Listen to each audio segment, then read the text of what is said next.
It's like I was made for this. You look lonely. Absorb it. Let it wash over you. Any of you incels doing a 4chan Snyder cut motherfuckers want to get out of line now? Anybody? I think so.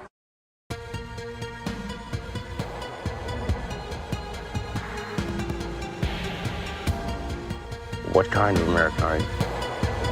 Do you want to kill Nazis? We're gonna be doing one thing, and one thing only.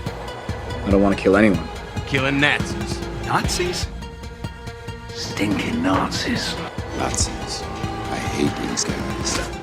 I don't like bullies. I do not enjoy landscapes devoid of dead Nazis. I don't care where they're from. Anybody order fried sauerkraut?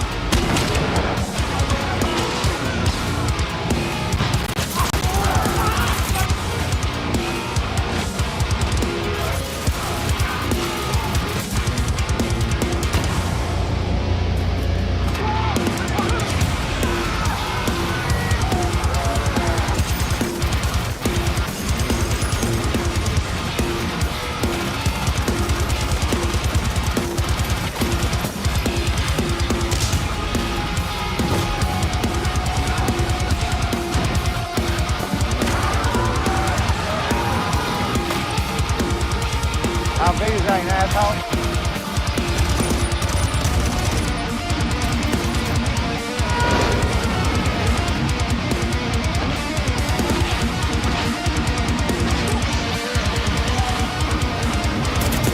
Hey, Crouch.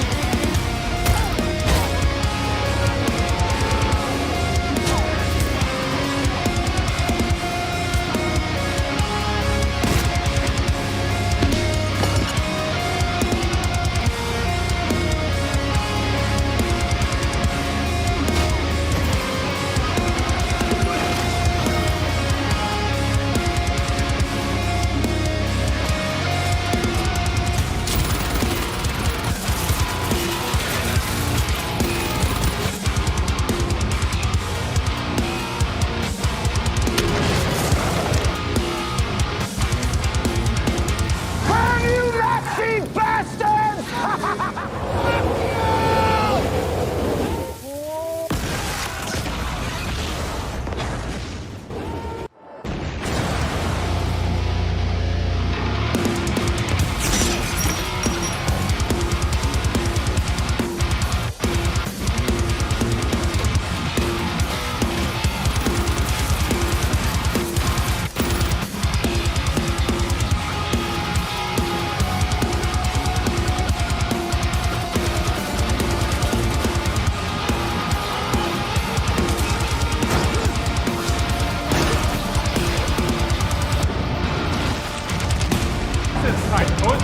Das ist meine Frau!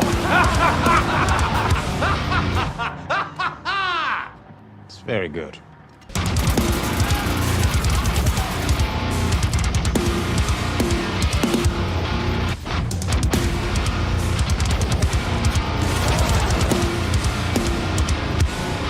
No ticket.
like to kill Nazis with you?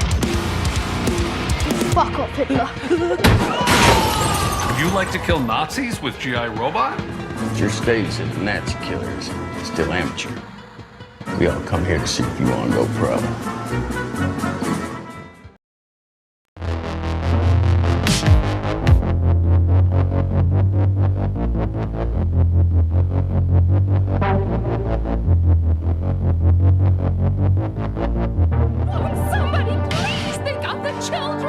The only way that you can really stop this kind of thing is to arouse public opinion.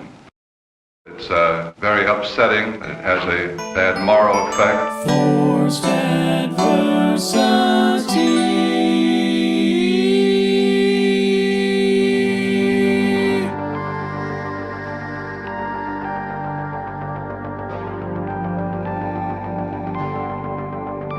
Ask yourself, what's more terrifying? Fear or the frightened? The facts of history and the aggressive impulses of an evil empire. Bad, B-A-D-D, bothered about Dungeons and Dragons. Up yours, woke moralists. Socialism has spread the shadow of human regimentation over most of the nations of the earth. And they're pushing identity politics with this. They 100% are. How do you think homosexuals reveal themselves? And the shadow is encroaching upon our own liberty. I think there ought to be a law against them. Tonight I'm going to show you why. Welcome to the FAP. Hello and welcome to the FAP. There ought to be a law against them. And who is them? Probably fascists. Although, there are laws against them literally in like Germany, and they're still having their own little bout of fascism rising up against. So that's, fascists, they suck, man. They're like weeds. They're like cockroaches. They're definitely not like human beings. But yeah, so a couple of years ago, Morgan and I started this podcast, and with the pretty explicit, mandate of like, we want to explore the reasons why people have seemed to, been careening towards a reactionary mindset, and why people believe crazy shit, because you kind of have to believe in a lot of crazy shit in order to be a reactionary, a fascist, the way that, people are. Like if you are empirical and skeptical and rational, and you analyze things, and you also, by the way, have empathy, which does not, doesn't conflict with those other things, then you don't end up a fascist. You just don't. And yet here we are. This is exactly what we wanted to not like single-handedly prevent, but throw our small little hands into the effort. Speaking of, let's bring on Morgan. Hey. And Bob, who is not here, but he is now, and that's all that matters. Oh, hey. Are you trying to read ahead for today's quiz? I was just boning up for today's stream. Sorry. What'd you say, Morgan? I saw that someone was reading the answer book there, maybe. Oh. I didn't know there was Spoilers. Is the answer book the Bible? No, because I'm using a hate preacher quote instead of the Bible, because that would be too easy. Oh, so you're actually that would just make it as hard, but I wanted to use hate preachers because it's funnier. I'm sorry. For some reason, I don't know if it's my volume or yours, but you're low. Am I? Okay. Just to me, maybe. There we go. So what did you draw it from? Sorry. So do you want me to introduce the game now, or do you want to get into that later? We can get into it later. I figure we ought to set up the show a little bit and what it's about. I want to try and do that a little bit more, like, come in and like, hey, here's an introduction instead of just meandering. Here's what we're going to talk about. Here's why it matters. So like, as everybody can see, the sin of empathy turns out, I mean, I don't know. I'm not a religious person. Apparently that's not a sin in the Bible. No, it's not. I was looking into it, and apparently it's actually like explicitly said in many places that empathy or compassion, which, we'll get into that because it can be seen as a synonym, but it might not be too, depending on how you use it. But yeah, they seem to be like, Jesus was really cool with that empathy stuff. So, but yeah, the reason we're talking about that is because it came up and it's been going around, people talking about this take. And then as we looked into it, excuse me, I might be getting sick. I'm trying not to do that, clear my throat in the microphone next time. Sorry. As we looked into it, we realized that it's actually something that's kind of been brewing within the within Christianity for a while now. That there's a hopefully small group of people and churches that seem to be preaching that empathy is bad and that it can lead to, I don't know. We'll look into it. So it's kind of crazy. Yeah, we'll get into it because it is a wild take, and I think it is one that most Christians would, if they were told, empathy is a sin, they would disagree. But they might want to see how their particular sect of Christianity feels about that, because the results might be shocking depending on where you're getting your dogma from. Yeah, this is a thing that's pretty, at least currently, it's pretty specific to white evangelical American Christians who are political conservatives. It could spread farther than that if we're not careful. So we need to talk about it. Right. There's also a certain amount of like adult convert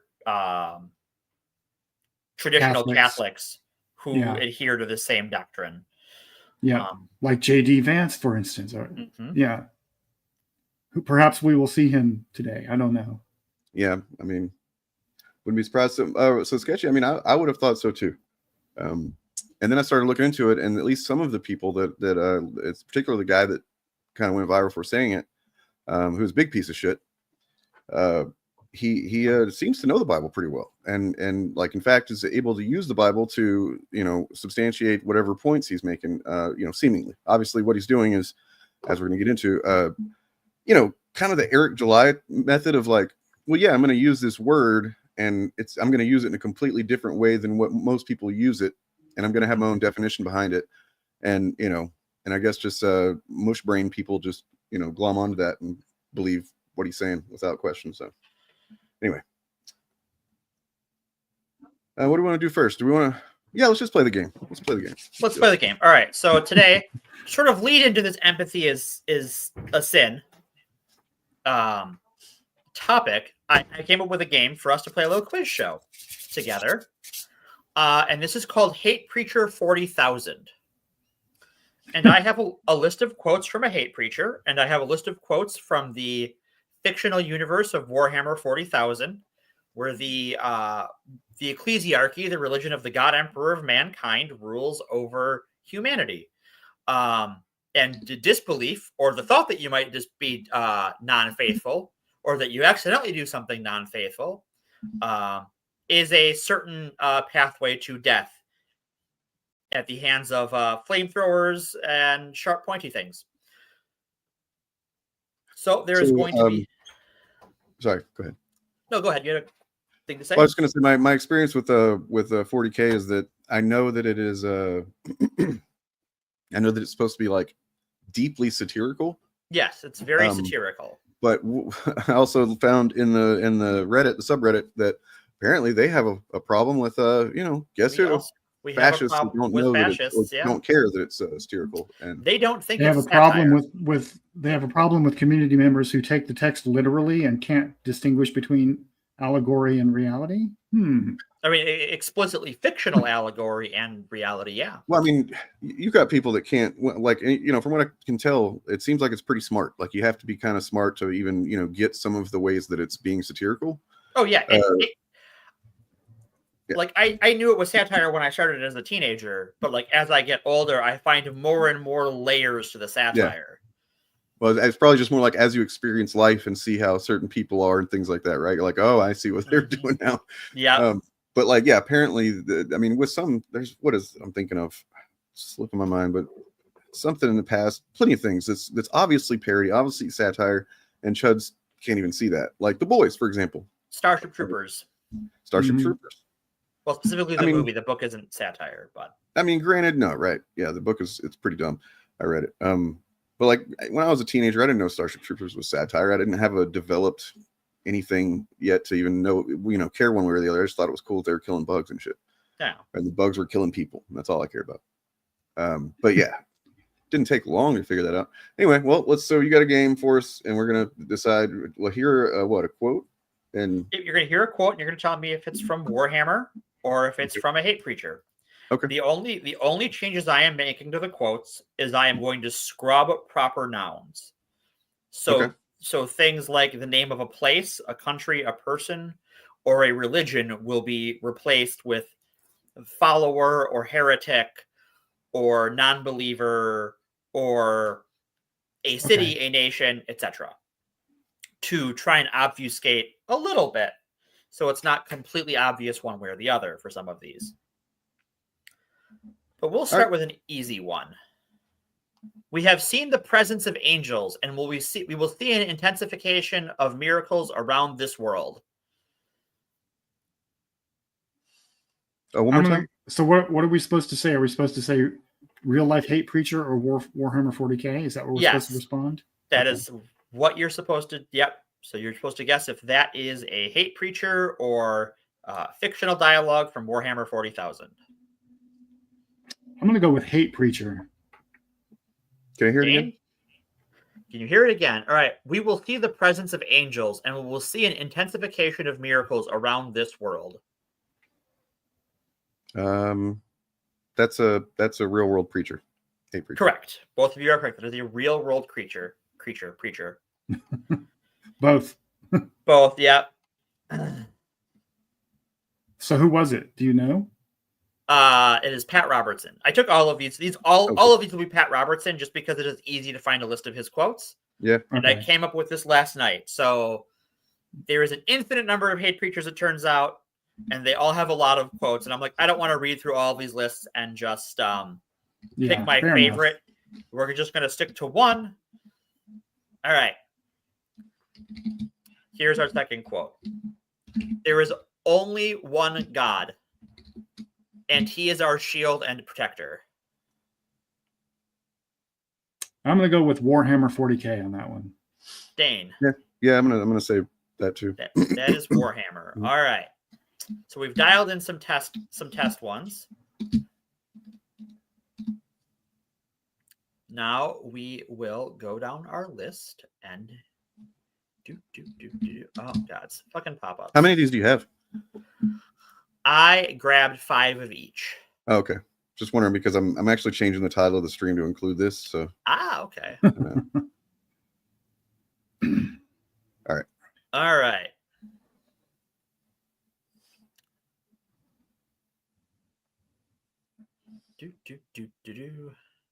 Next question, please. All righty. Pulling it up now. I have a lot of lists pulled up, and I just have to grab my highlights on them, and they're not helped by pop-up ads. Turns out that really fucks it up.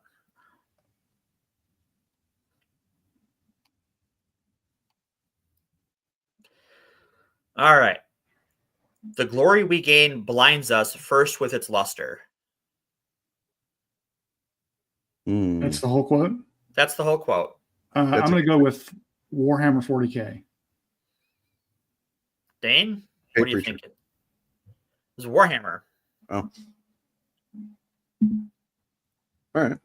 All right. Unfortunately, a pop-up has taken over this list. See, Bob has me at a disadvantage here because he's actually familiar with the game somewhat, right? Or no? I don't know. Well, I know nothing about Warhammer 40K. Oh, okay. Never mind. For some reason, I to thought be you fair. I was making excuses for my loss. That's all. Okay. I see how it is.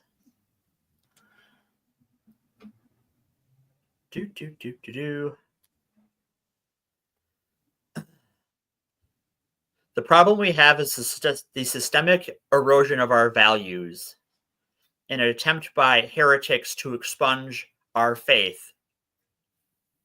Hate preacher. Oh, that's a hate preacher for sure. Yeah, that's a hate preacher. Because I don't feel like, correct me if I'm wrong, literally know nothing, but I feel like that the whatever the powers that be in Warhammer is like kind of like ubiquitous and powerful enough that they wouldn't be concerned to that degree of somebody trying to expunge their faith? Or is that wrong? No, they would be. They're very concerned about people expunging their faith. All right. All right.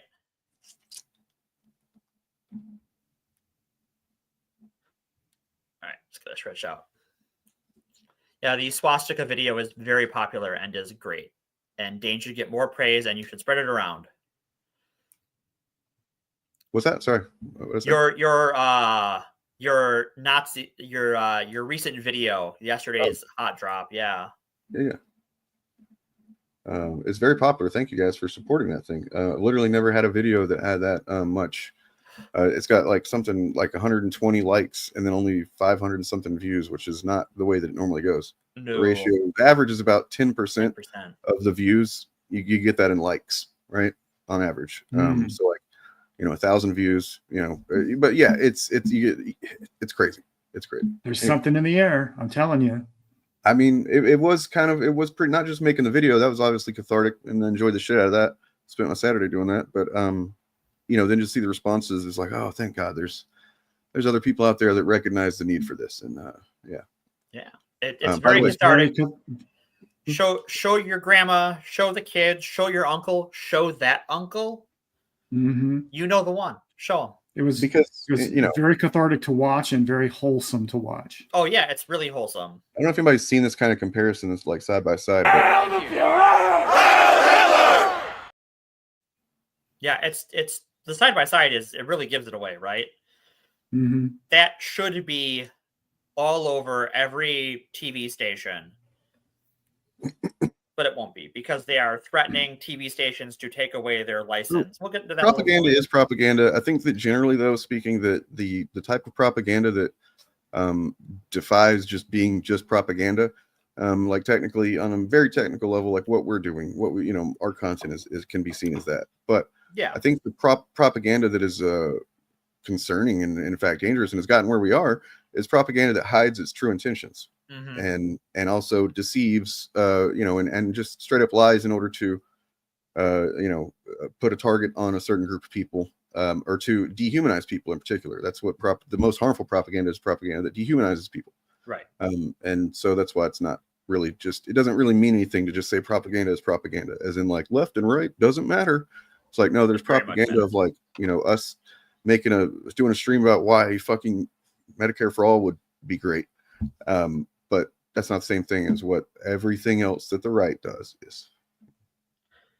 Anyway, I want to touch on this Jaybird, the second Jaybird thing that they just posted. So I haven't made it that far in the boys yet. I'm slowly making my way through it. I know Dane is going to crucify. I thought you dropped off already. I didn't know you were still trying.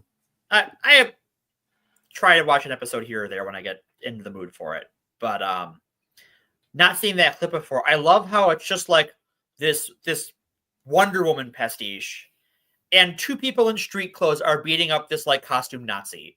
It is just like everyone comes together. Well, I don't know if you caught the line that the French guy says. He says, "Wow, girls really do get it done," which is a callback to the first episode of the season. Yeah, where they're they're trying to make the movie, right? Yeah, and they have that big girl power moment. It's like girls get it done, right? Exactly. But then that's the finale of the season, and he's like, "Wow, girls really do get it done."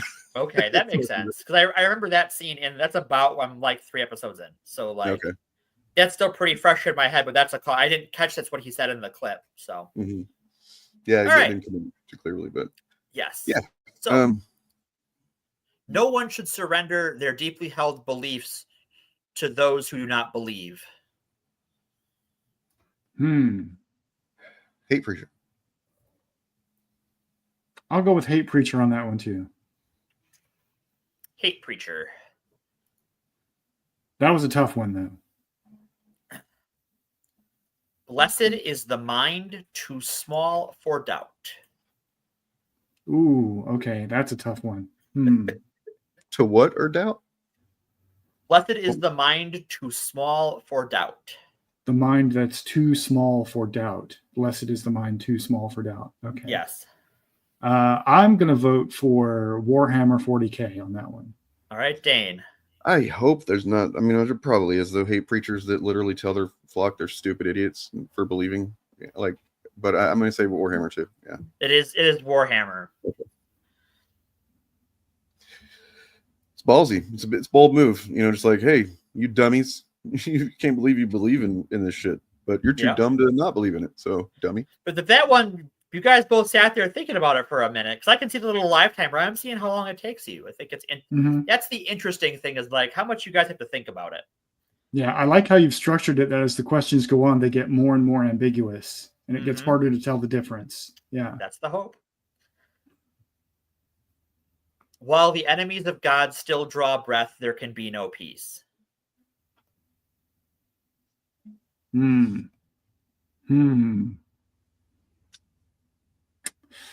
Hey, Preacher.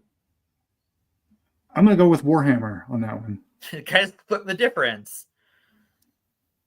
It's Warhammer. Yes.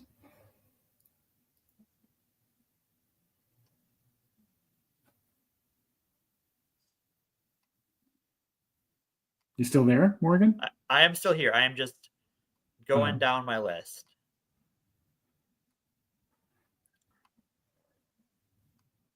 Do. All right.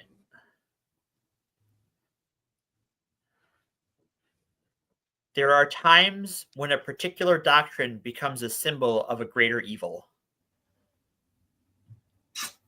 I'm going to go with Hate Preacher on that one. Yeah. Same. Correct.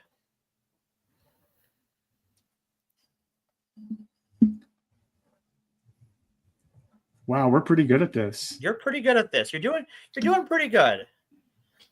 Guys, between the two of you got a couple of wrong, but yeah, I'd say I haven't been keeping score, so.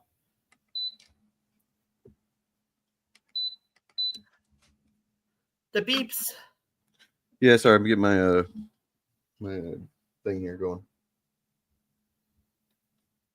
It does not help that my other list of quotes got wiped out by this fucking pop-up ad.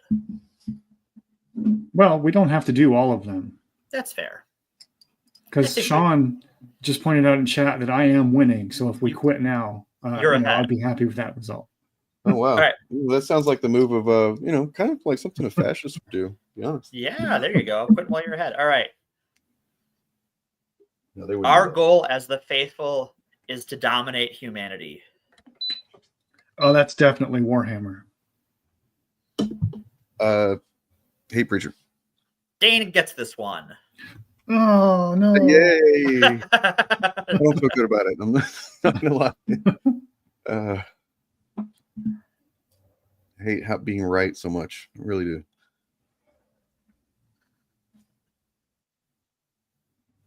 Well, I'm glad chat's keeping track of who's winning because it's all for fun. History is watching. History is watching. Yes. I think what Sean, can you confirm? I think Bob is up 1.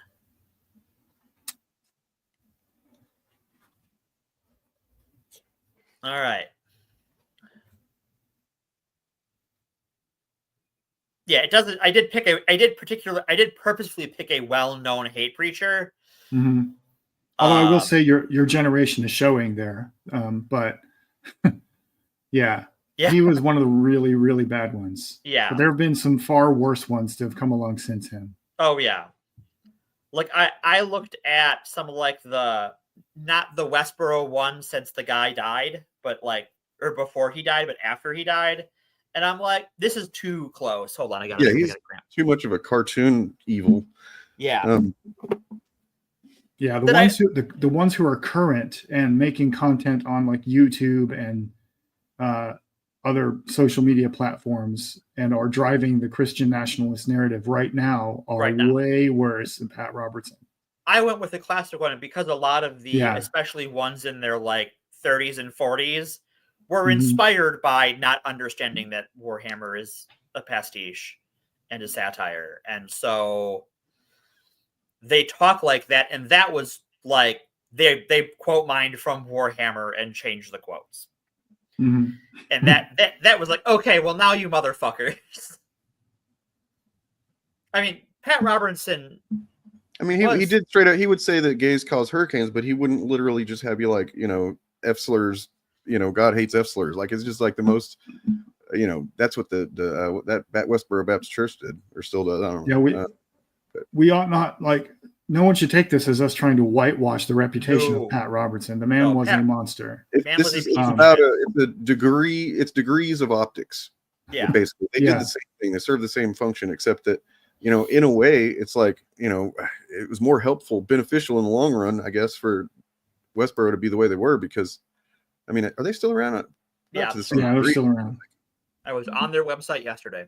But yeah, the way it used to work, is that groups like Westboro Baptist Church would serve to legitimize people like Pat Robertson, because Pat Robertson didn't seem to be as extreme as them. But the problem is that now the Westboro Baptist Church types are the Pat Robertson types now. There's no longer a distinction between the same stuff is because it you know, goes against terms of service generally. So for now, anyway. For now. They're not really enforcing him anyways, even if they are against toss. So, 2 more.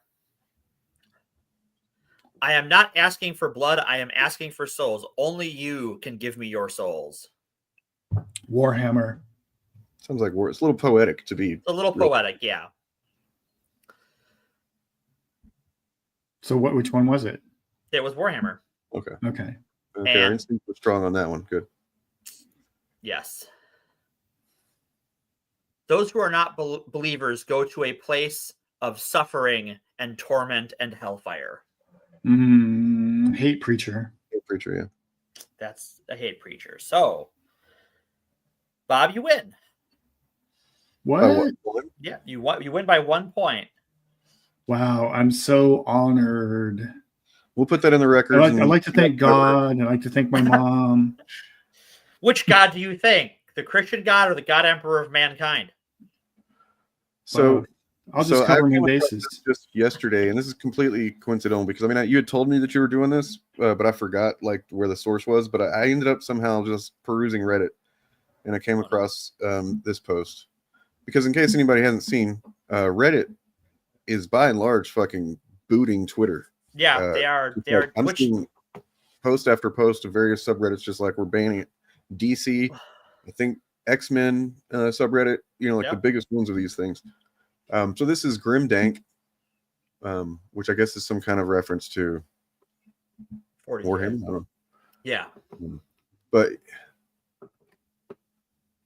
yeah, so apparently they're having a problem here with the Nazis, and that's what was interesting was I was reading through this last night, and just like the problems they're having with Nazis that either don't care or don't know or know, but they're doing it intentionally, you know, using Warhammer for their purposes. So like this person, that's what's so fun about 40K is we can get our fascism mind virus out of our system on our toy soldiers.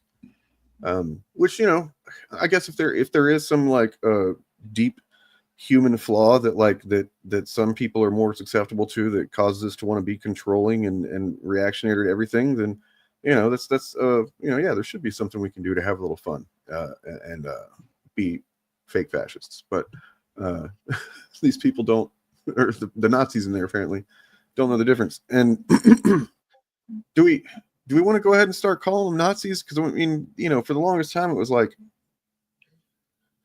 you'd say, oh, somebody's a Nazi, and then they would gaslight typically, basically, and say, you know, oh, everybody don't likes a Nazi. And over time I actually was like, yeah, that's true. You know, we shouldn't call everybody Nazi if they're not literally espousing Nazi views or whatever.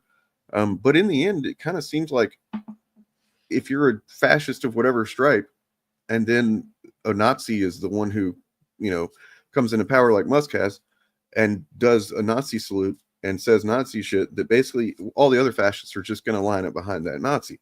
Right. Right. Here's who I'm going to take guidance from on this. I'm going to take the guidance from Nazis, because Nazis think Musk's a Nazi. Nazis think Trump is a Nazi. Nazis think that they can radicalize his supporters into maybe not being Nazis, but being willing accomplices to Nazis. And after World War II, do you know what they called the clerk who kept his job processing paperwork that took care of the Holocaust paperwork? They called that guy a Nazi. Yeah. And here's what we're going to see going forward. Since Musk got away with doing his Sieg Heil, we're going to start seeing more Republicans, especially like content creators and just like average people, doing the Sieg Heil salute to be ironic. Right. And they're going to be doing it for the memes. Anyway, they've essentially been, they've been gaslighting their way into this position for years. Right. Yeah. But we're going to be seeing a lot more explicit trolling and hand gestures their way to the point where like they can, where reasonable people will have had to doubt when they see somebody doing an okay thing, like maybe they was just doing it, unless you had some other context of that person, it could just be a harmless okay sign in a picture. Who knows? You know what I mean? But like, this is far beyond that. Right. No, I know. I'm just saying that's one of the ways that over the course of, last several years that they just, created some benefit of the doubt for themselves, and fucking foolish us for, I don't know what we could have done, but like, there's really only one person that it matters what he thinks if what Musk did was a Nazi salute. So let's find out what he thinks. Gelungen, die Front in breiter Formation zu durchbrechen. Im Süden hat der Gegner Zossen genommen und stößt auf Stahnsdorf vor. Der Feind operiert jetzt am nördlichen Stadtrand zwischen Frohnau und Pankow und im Osten ist der Feind bis zur Linie Lichtenberg, Marsdorf, Karlshorst gelangt. Mit dem Angriff Steiners wird das alles in Ordnung kommen. Mein Führer, Steiner konnte nicht genügend Kräfte für einen Angriff massieren. Der Angriff Steiner ist nicht erfolgt.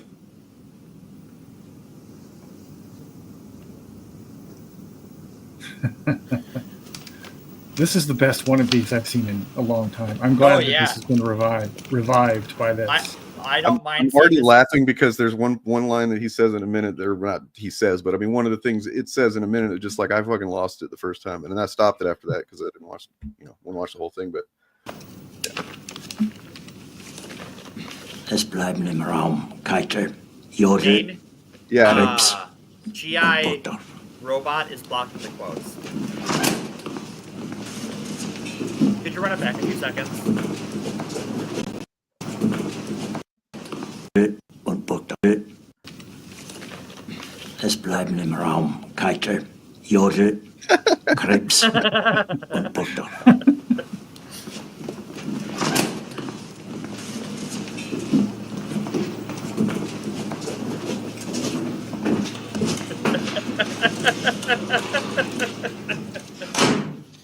Das war ein Befehl! Der Angriff Steiners war ein Befehl! Wer schickt Sie? Dass Sie es wagen, sich meinen Befehl zu widersetzen! So weit ist das also gekommen. Das Militär hat mich belogen! Jeder hat mich belogen, sogar die SS!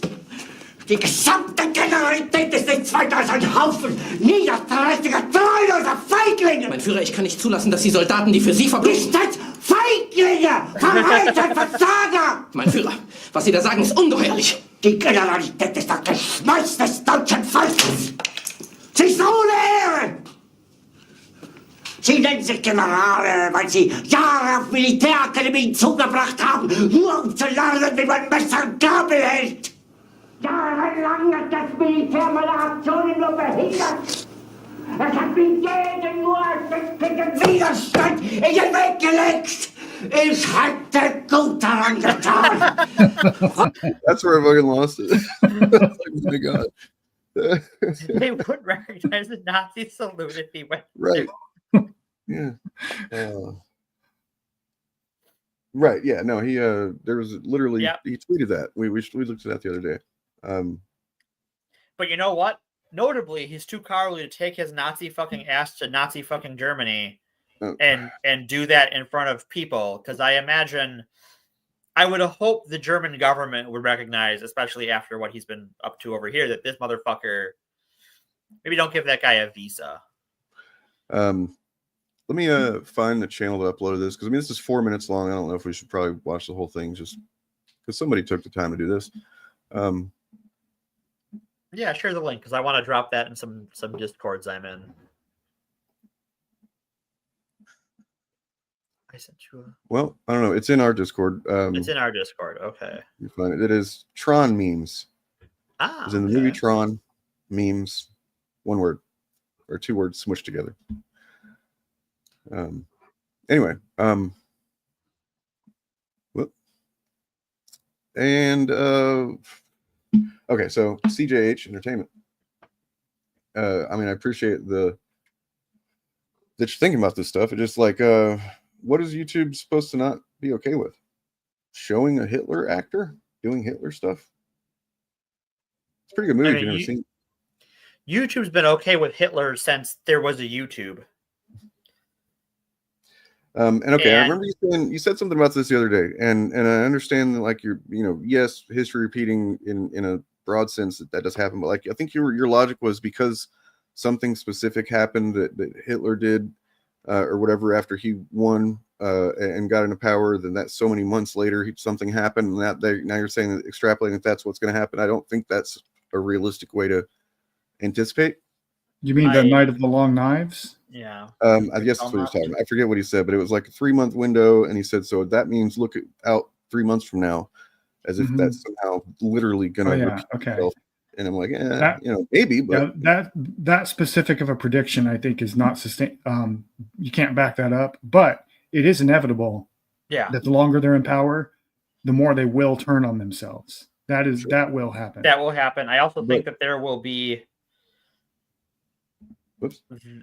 he won't do it because he'll rely on his stormtroopers. I mean, he just released 1,500 of them. Mm-hmm. To commit acts of violence, I would imagine. Black History Month is next month. I imagine we'll see an uptick in anti-Black hate crimes then, because racists are dumb and bad. They'll probably do something in May for Cinco de Mayo because they hate Hispanic people. I imagine we are going to see terrorism in June for Pride Month. Mm-hmm. And I think, I honestly think, and we'll see how history plays out, but I think that in the Nazi Germany analogy for the Trump administration, Trump is not Hitler. He's Hindenburg. He's Hindenburg. The real person to watch is J.D. Vance. That's who the billionaires, the broligarchs, that's who they want in power, not Trump. Trump is just a vehicle for them. Right. Trump is a figurehead. Like the one difference between Trump and Hindenburg, well, there's a lot of difference between Trump and Hindenburg. Yeah. But that Trump is a willing participant in this and is a believer to some extent. Yeah. I want to look at this post right here. Kind of nails it. So this is It's Going Down, which is a anti-fascist leftist kind of journalism kind of outlet. Yeah, sure. So I'll read this. Haven't read it fully yet. So on January 20th at a ceremony, we all know that. But some of the richest tech billionaires in the world, including heads of Apple, Google, Facebook, TikTok, Twitter, and Amazon, were there. He took power for the second time. In exchange for tech elites financially backing his campaign and inauguration, Trump has already announced massive new investments in tech infrastructure, focused primarily around artificial intelligence, and has pushed to expand into cryptocurrencies. So literally the two dumbest fucking internet things to ever happen to the internet that are a scam and don't work for really anybody except the absolute richest people are the things that are, driving this.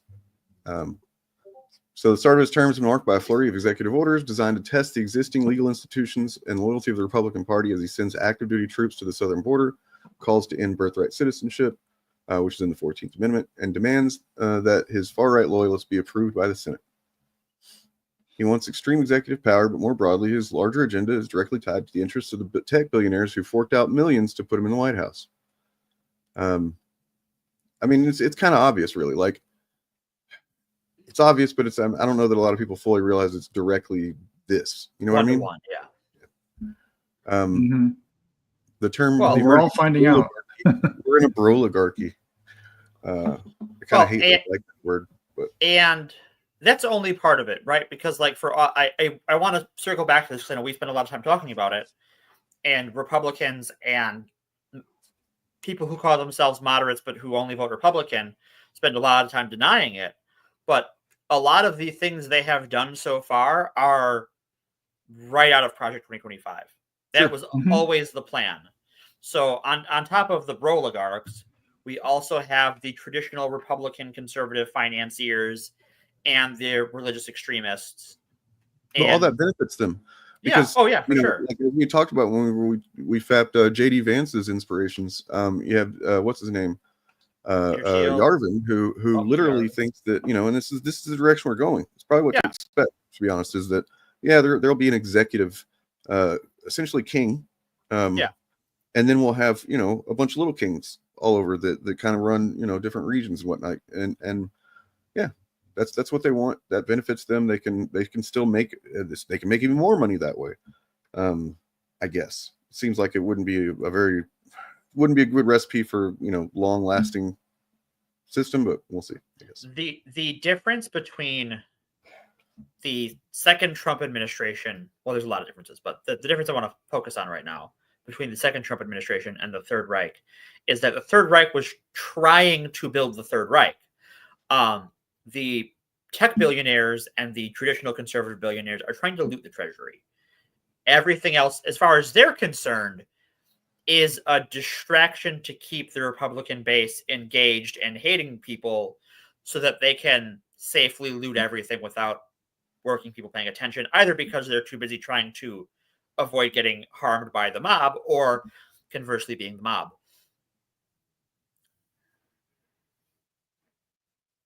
So if there is one silver lining, it is that the people in power, well, some of the coalition in power, that they're all playing a game of everyone is Trump. And especially if you read some of the books about Trump from the first administration, he really does whatever the last person who talked to him says. He's very prone to just that guy, whoever said it last is the one who wins. So they're all trying to be the last voice in his ear to get him to do what they want. And right now that is going to be, just because they had the paperwork ready, the Project 2025 people with all these EOs. But I think very quickly we're going to see this shift into loot and scoot, where it is just going to be turn things into block grant subsidies to give away to our donors, deregulate so we don't have overhead, and make it hard to replace that, especially at the state level. That I imagine we're going to see on top of the CDC and the National Institute of Health and the FDA be gutted and silenced, literally silenced. The outside communication has been cut off. We will see federal money that goes to states' Department of Health cut from the federal government to sabotage that end of it as well. Yeah, and this has been the plan the whole time. I'm reading a great history book right now by Kevin Cruz called One Nation Under God, How Corporate America Created Christian America. And the theme of the book is that all of what we're seeing right now with the rise of Christian nationalism can be traced back to New Deal derangement syndrome in the 1930s and 40s, because FDR came to power. He did essentially what Trump is doing right now with the executive branch, but did it for progressive policies and established things like Social Security. And later on down the road in the 60s, that same political philosophy gave us Social Security. And corporate America decided then, or forces within corporate America decided then, that they needed to undo all of this and began funding, lifting up hate preachers who saw everything as a communist conspiracy. Because before this, in American pop culture, the default image of a white evangelical preacher was somebody who was poor, wore secondhand clothes, often had to wander the land like a bum or something, gave speeches on top of apple crates and so forth. And the institutional Christianity of, or at least among white people of the United States, was generally speaking kind of, in the context of its time, kind of progressive and kind of liberal leaning, and was in favor of labor rights and women's emancipation and all this other stuff. And so corporate forces at the time started funneling money to a specific white evangelical church in Southern California, here in beautiful Los Angeles. And that was the beginning. The guy who ran that church set up a lot of the organizations that became later, a couple years down the road, like the John Birch Society and right. A lot of the conservative think tanks that started lobbying against the New Deal and against abortion rights and all of that. And they just kept at this for like 60 years until we got where we are now. Right. They successfully shifted the narrative to having the average American go from believing that the government can achieve cool stuff and deliver stuff to help people out to believing that the government is inherently corrupt and can't do anything right. That was manufactured consent over decades of time. While electing people who are doing the corrupting.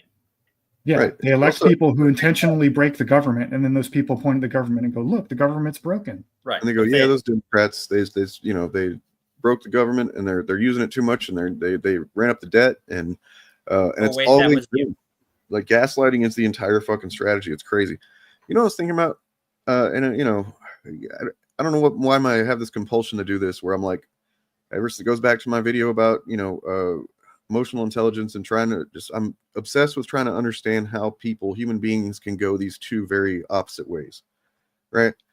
And like, I think that it just seems like there's a lot more fucking narcissists in the world than I realized, you know? Yep. Like, this is just I think something like 30% of people, it's estimated, have really strong authoritarian tendencies, meaning that they want to be told what to do, and that they will just do it unthinkingly if the right charismatic leader steps up. Like, if anything, a lot of these people just want to be able to tell others what to do, and so they'll as well. Hierarchy, yes. If someone tells them what to do, as long as they're superior than other people. Yeah, right? That goes hand in hand. Yeah. Okay. Well, also there's sort of another segment of that. I don't know what the numbers are, and I'm not going to pretend to. Of just the sort of people who want to be told who to blame and who to step on. Like they want to know who they're better than and who they deserve to be better than. I think that lines up though with so it's like a lack of being able to understand systems, to understand data, and then also a lack of being able to just I mean, it's basically it, because what's really at fault is systems, and yes, people that are in those systems that are manipulating the systems to do what they want. But I mean, like, generally, if the system were not what it was, then it would be less easy to manipulate to negative outcomes. But like, yeah, so it's just like, instead of going, oh, it's, how capitalism allows for, and just like demands endless growth and, all of the lobbying and stuff like that creates blah, blah, blah. It's just, I don't know. They don't do well with some people don't do well with complex answers. And so, yeah, like you're saying, they want to point to the simple thing, which is often a person or a group of people that have been villainized. And that leads us to the topic of, I think. Yep. But I think, go ahead. People people who are in dire straits, either real dire straits or who perceive themselves as being in dire straits, whether they are objectively or not, will often resent being asked to sacrifice something for other people, because they're going to be like, who's helping me out, bro? And I think the coronavirus lockdown unlocked that feature in a lot of people's brains. I have that tweet that you're cribbing from, actually. What?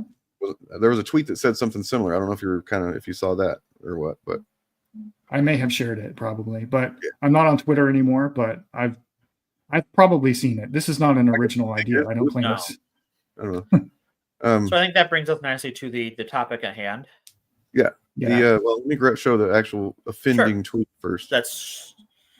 Do you have the clip? You have a clip from the speech in question?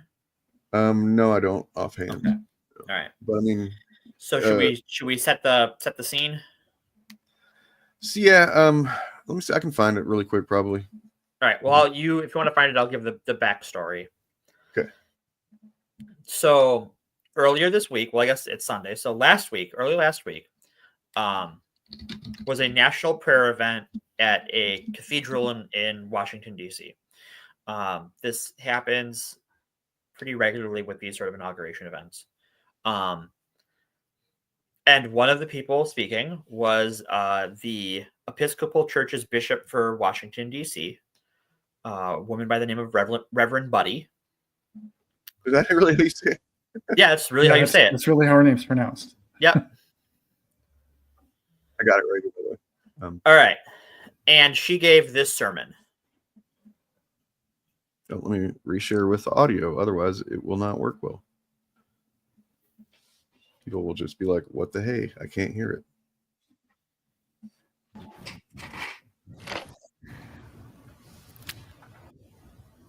Let me make one final plea, Mr. President.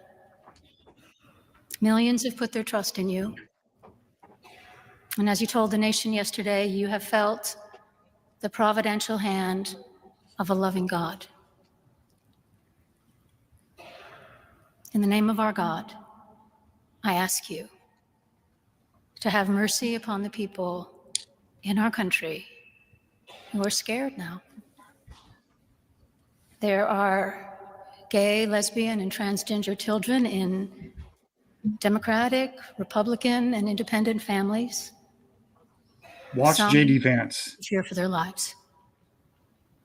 And the people who pick our crops and clean our office buildings, who labor in poultry farms and meat packing plants, who wash the dishes after we eat in restaurants and work the night shifts in hospitals, they may not be citizens or have the proper documentation, but the vast majority of immigrants are not criminals.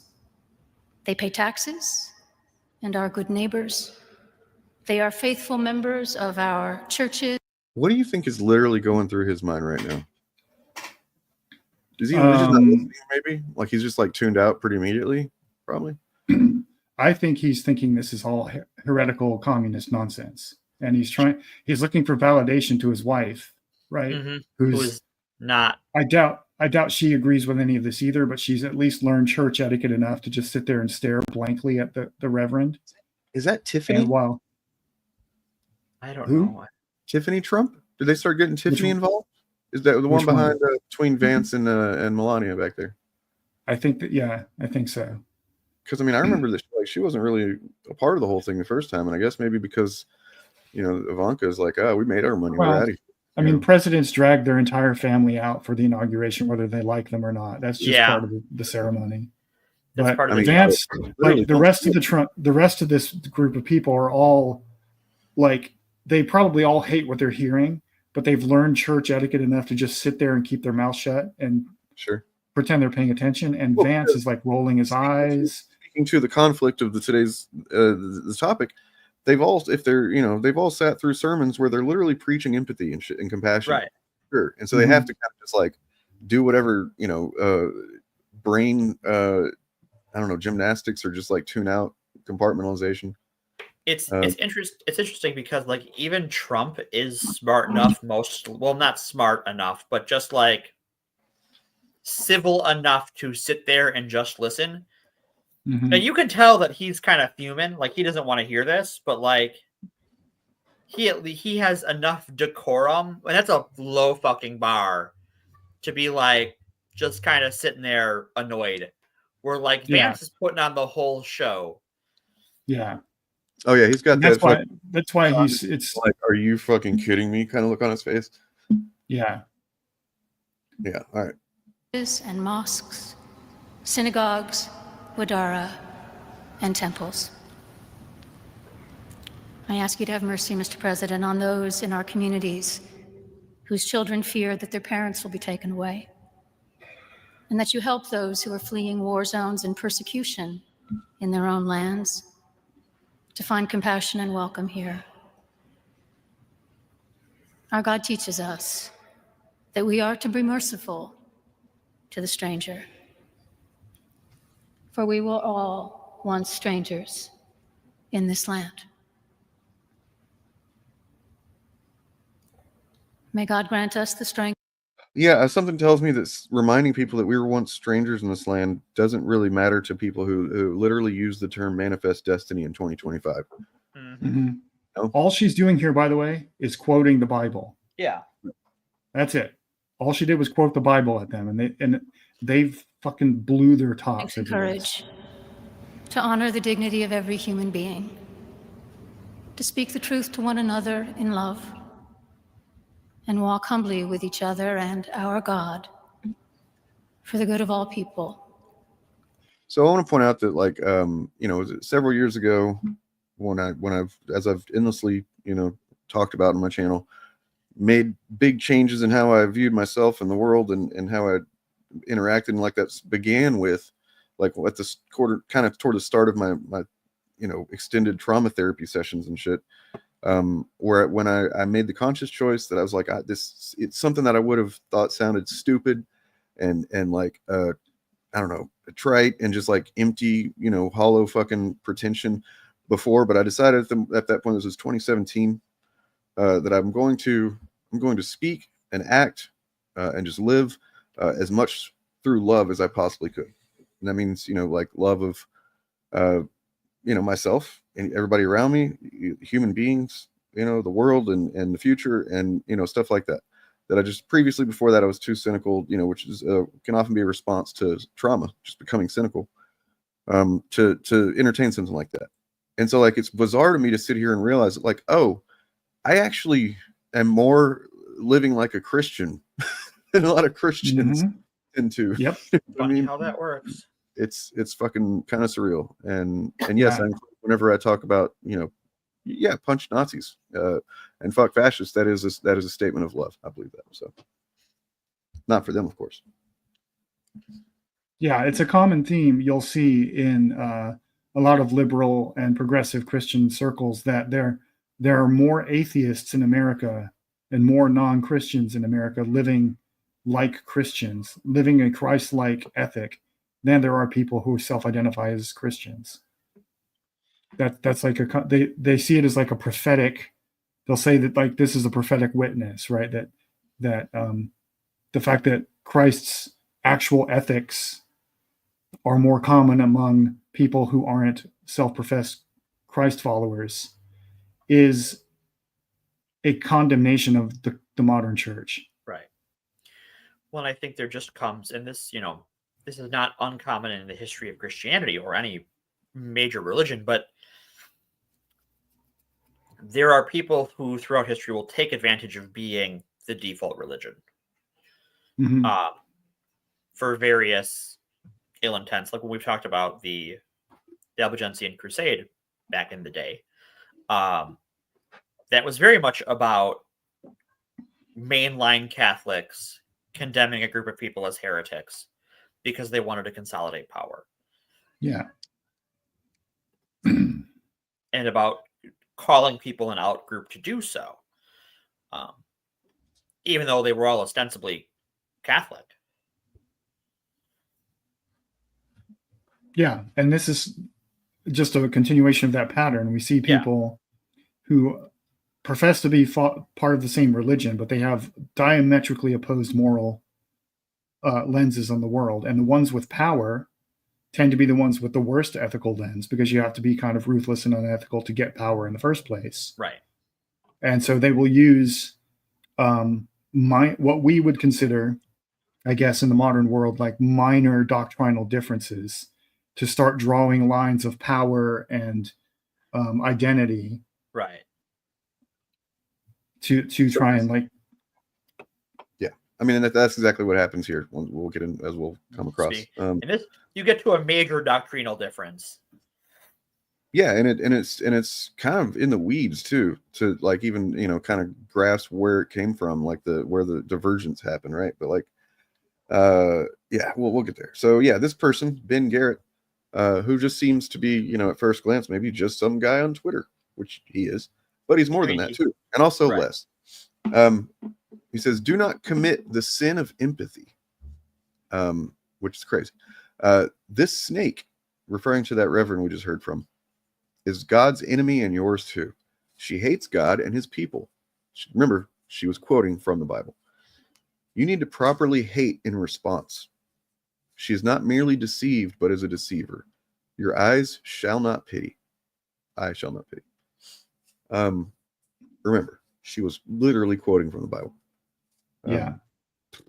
So it's like, whoa, well, this guy's just kind of got a deranged take, right? Like he's some random guy that got a hot take. He said, oh, I'm going to call sin and empathy. Call empathy a sin on Twitter. I bet that'll get me some likes and stuff. That's kind of what I thought it was. Then you find out that no, it's got some deeper roots than that, unfortunately. And we can look at that. But yeah, this has been a movement that's building for a while. This sort of militant hate first Christianity. I know we talked about the Westboro Baptist Church earlier, but that sort of cut from that same cloth. Mm-hmm. So there's a whole book written on called Toxic Empathy by Allie Beth Stuckey, I believe is her name, who's a hyper conservative white evangelical. Right. And I don't think she originated this idea, but I think she's the one that like codified it and made it like a mainstream idea in these circles. Right. We're literally wrote a book on it. It was on that third tablet that Moses dropped coming down the mountain and broke. Oh wait, sorry, that was History of the World Part 1. that was Mel Brooks, not Moses. Fucking classic gag though, love it. Yeah, have you? So this is from 2021. Have you heard the one about empathy being a sin? Empathy is in the news and not in a good way. This was 2021. So this was from controversial statements by John Piper and resignations of multiple. So what this website, by the way, is Baptist News. It gets deep into the inner workings of the Baptist system, I guess, Baptist church system. But I'm grateful for it because I was able to learn quite a bit about this church that's now, hand in hand with Musk controlling us, or controlling our lives. It's going to be controlling our lives anyway. So attention has fallen to other controversial teachings of Piper and Desiring God, the organization he founded that has become a hub for Calvinist and complementarian apologetics. What are complementarian apologetics, Bob? Complementarians are basically, they believe in the gender binary that is divinely mandated, and that the real way to achieve peace between the sexes is for men and women to just accept their roles as, so all women should just accept being wives and mothers, and they will be happy that way. They will men and women will complement each other if they live out the roles that this faith teaches God has laid out for them, instead of trying to fight it. And by accept, they mean obey, and at the threat of violence. So I mean, I don't know about this, man. That's like just to be clear, I am for lack of a better word, because I have to apply something to it, atheist. What I mean is that like it's to me, it's just because we live in a world where most people, or so many people, are religious that being an atheist is the minority position. But to me, it's like the same thing as, I don't know. I don't stick my dick in the blender, so like, but because that seems like a bad idea. So does religion in general. But nonetheless, I can engage with these ideas, and I was at one point trying to be Christian when I was younger, and read the Bible, and probably have read it twice technically, because I've read it once through one time, and then a bunch of it just over the course of life, different parts. But so I there's value to be gained from Christianity, from every religion essentially. More or less, it's just you got to pick and choose. I just don't believe in all of the literal, there's Sky Daddy, Satan, any of that stuff. I mean, Satan's barely even a fucking concept in the Bible anyway. But Satan and the devil and Lucifer, as you know them, are fan fiction. That's like Americanized fucking. Well, that's literally like Italian poetry. Okay. Yeah. And that idea is basically what the Gnostics believed. Right. That the God worshipped in the Old Testament was actually the devil, or at least an evil God. Right. And that Jesus was talking about a completely different God. Yeah. Well, nonetheless, I mean, it's, we have to engage with these concepts just to understand what these folks that we live nearby and around and surround us. Well, and that influence the highest levels of government, right? Like, it's not like, and I don't know the specific genre of Christianity that my neighbors are, but I know they are Christian. I don't have to know that. I don't really care. But these people influence our government, and we should know what they believe, and we should tell others. Yep, exactly. Yeah, because we've avoided it for a long time, because it goes along with that whole don't talk about religion and politics in mixed company or whatever. And not only have we not talked about politics to the point where we've allowed fascism to be fascism, it's same thing. It's like it's intertwined itself. It has been intertwined with Christianity, and it's been toxified and now being weaponized, and here we are. And yeah, when we die, we rot in the ground. Like Frank Reynolds says, when I'm dead, throw me in the trash. There's a great quote by Keanu Reeves when he was interviewed by Stephen Colbert. And Stephen asks Keanu what he thinks when people die. And it's Keanu says something to the effect of, the people that love us will miss us. Mm-hmm. And I think that is, as far as I know, that's the best answer I have heard to that question. Yeah. And and this is getting into the weeds, but a lot of people don't realize that the focus on the afterlife in American Christianity is in a lot of ways distinctly American. Yeah. It's not that strains of Christianity that came before the one dominant in America didn't believe in heaven or worry about that sort of thing, but the idea that you're supposed to have a personal relationship with Jesus Christ, and that all of his teachings about poverty and stuff are all just spiritualized, and they're talking about poverty of the spirit, and your goal is to get as much stuff as you can, and hold on to it, and then when you die, you get into heaven because you got all the cookies and fuck everybody else. Right. That's from capitalism. That's not from ancient Christianity. That's the gospel according to Rockefeller. Yeah. But anyway, I want to point out before we go deeper into this article that this guy, John Piper, his church is one of the ones that has been racked by a sex abuse scandal. I'm for shocked, years. I say. And there's a succession. I think they've just gone through their fourth pastor who's resigned in shame over this.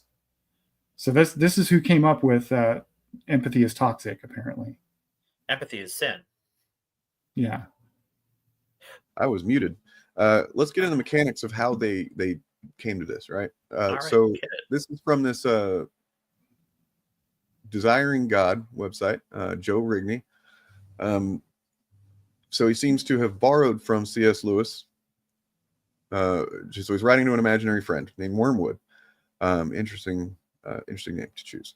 He says, by elevating empathy over compassion as a superior virtue, there is now an entire culture devoted to the total immersion of empathy. Books, articles, and social media all trumpet the importance of checking one's own beliefs, values, judgments, and reason at the door of empathy. So then what is wrong with empathy? One of the dangers of empathy, he writes, is that it pulls the Christian down into the pit of sin along with the person in need. His assumption is that empathy, unlike sympathy, requires acquiescing to any and all beliefs, including those that run counter to the Christian faith. So, like, basically, if you have empathy, this is what they believe, I guess. If you have empathy for, a poor person, I guess, who's like a drug addict or something that, is begging for money or something like that, and you have empathy for them, that somehow puts you, because to have empathy is distinct from sympathy in that you don't just feel bad for their situation. You are putting yourself, at least mentally or emotionally, theoretically in their space, in their headspace, to kind of go, oh, I know what that must feel like, or I do know what that feels like, right? And they seem to think that somehow makes you like more susceptible to be that yourself. Yeah. Mm-hmm. What they think is, I've heard it expressed this way. I heard our girl Gothics say it this way. That empathy encourages the idea that everybody has their own truth. And so if you show empathy for someone, you are accepting their truth over God's objective truth. Everyone does have their if you own. have empathy for, say, queer people, then you will be led down the path of sin because, obviously queer people are living in sin. and you can't express. And so the best way to show compassion to them is not to empathize with their position. It's to tell them they are going to hell, to show them some tough love. You know, in using word like truth in this way is like what really makes it, you know, tricky, because like, what the fuck does that mean? So it really, to me, just means perspective and experience that no one, maybe somebody else doesn't see it or respect it or value it, but you still have it. Well, you know this is what I mean? where that personal relationship with God theology really comes in. Is it short circuits the brain in a lot of ways. So it's a hack that your version of God, your truth of God's teachings, or whatever you think they are. If you ask 10 different Christians a doctrinal question, you'll get 12 different answers. And if you're talking about a more organized religion where you can do things like debate scriptural interpretation or the history of doctrinal policy, you can do that much easier when you have this personal revelation. Revelation is necessarily first person. I can't disprove that. I can't falsify that. But I can say, because that's my theology, that's my religion, is that my relationship with the creator of the universe is a personal one. And that wouldn't be true if I didn't, you know, it creates this cycle where, like, it's true because I have a personal relationship with God. And the reason I have a personal relationship with God is because I believe these things that are true because I have a personal relationship with God, and then so on and so forth. Yeah. And then this is reinforced because a pastor is telling them, oh yeah, you're right. Even though the pastor's job, if you the difference between like these evangelical congregations and other congregations is they are light on the details and the philosophy. So what's interesting to me is that this next part here, this quote, it struck me when I was reading it originally that, like, oh, this is the, I'll just read it first. So, rightly used, this is from this guy, rightly used, empathy is a power tool in the hands of the weak and suffering. So at least he does acknowledge people can be weak and suffering. By it, we can so weaponize victims that they and those who hide behind them are indulged at every turn without regard for whether such indulgence is wise or prudent or good for them. And then I was like, oh, this is the same thing. This is just the kind of the religious version of how chuds everywhere will say, you know, oh, you know, society's had to, you know, bending over backwards to, you know, everything's, you got your way too much. Because there'll be people that'll say, yeah, gay people, trans people, they used to have it bad, but now it's gone so far that, like, they're the oppressors now, essentially, and that they're weaponizing and they're using, you know, it's the same thing as that. And I would like to point out. Oh, go ahead. I would like to point out that this sentiment is deeply anti-biblical. I got the Bible right here to prove it if anybody wants to see. But if you read, like, read the Gospel of Luke, where it says that Jesus comes to pull the powerful down from their thrones and lift up the weak in their place, to free all the prisoners, to bring good news to the poor. Read the Acts of the Apostles, where when they started converting people from outside the Jewish community, they had a huge fight over whether non-Jewish converts to Christianity should be forced to maintain or observe Jewish doctrine. And they decided, no, for the good of the community and our new members, it is better for us to change our doctrine and stick to the spirit of what we believe than it is to draw lines and gatekeep access to this, et cetera, et cetera. This idea that empathy is the weaponization of oppression and that lifting up the oppressed is a bad thing is just like, it's anti-Christ. I mean, what is the quote they like to throw at us? John 3:16, God so loved the world that he gave his only begotten son. The core belief of Christianity is that God had so much empathy for lowly, insignificant beings in the vast universe that he decided to become one of us and live as one of us and die as one of us. What Bible are these people reading? They're not. What they are is they have bought a philosophy and a theology of what they already believe, which is, what was she wearing? Well, yeah, I mean, I think they're also, they're allowing their pastor to interpret the Bible for them as well as not reading it, right? Like, and that's, I think, pretty common. That's common everywhere. That's common everywhere, yeah. All people, every person throughout history who's interpreted the Bible has done that. There is the Bible has no plain meaning. You always bring your own perspective and your own interpretation to any text, whether it's a sacred text or a comic book, and you filter the truth you perceive in it through your own identity and experiences. I was told in very long videos, actually, that these things are objective. Wow. I have some bad news. Whoever's making those long videos is doing so to try and repeat their points so people believe they're bullshit, and they're actually just, what's the word? Full of shit. So what I was looking at just a second ago, I'm gonna pull it back up here, is I'd found this post on Reddit, Sawtooth and Crate, where somebody put together some screenshots of some Chud's comments, and it basically, says what that paragraph said. So a lot of it. So that's one thing about those groups I hate, the hypocrisy. Everybody has the right to exist, but that's it. They wanted to be treated equally. But then a comedian makes a joke about them, like they do every group out there, and they're offended and demand they stop. And then equality doesn't mean special treatment. Equality doesn't mean protection from people not liking you. If you don't have, the irony that they started with, we don't want special treatment. We just want to be treated like everybody else, until they were and didn't like it. And, you guys ever wonder if equality was just a ruse? This is the same kind of sentiment being expressed, just like in a secular context. Anyway, back to this. So, and then he declares empathy is a sin. It arises again in a podcast where he interviewed Doug Wilson. So this actually, this will take us directly back to Ben Garrett, by the way. Yep. I didn't realize this. And Doug Wilson is one of the hate preachers. I was like, this is 240K. So he's a pastor in Moscow, Idaho. He's got a podcast, Who Fucking Cares? And there's literally an episode called The Sin of Empathy. So we have that in common. It's probably the only thing.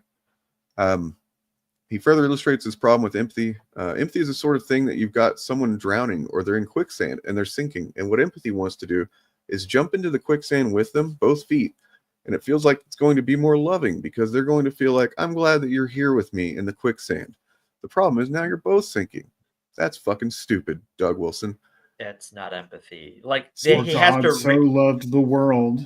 Yep. Etc. Etc. The mistake is like literally, I mean, I know he was using a metaphor there, but like it's still at the same time, it is, as we get to in a minute with this guy's pretty brilliant explanation. Honestly, this article helped me out because I was struggling to understand how Christians can justify this shit. But like, yeah, the thing is that they're mistaking empathy for, like, if you empathize, that you must take an action that corresponds with that empathy. Right. You know what it also sort of reeks of to me is that, like, being queer is infectious. Yes. Is that if you empathize with someone, you will become that thing. And that's not how empathy works. I can empathize with a shitty fucking Christian and not become a shitty fucking Christian. So as he says, I can empathize with Donald Trump and not endorse anything he does, but I can feel he's Donald like, Trump, for instance, he strikes me as someone who has never truly been loved. Yeah, right?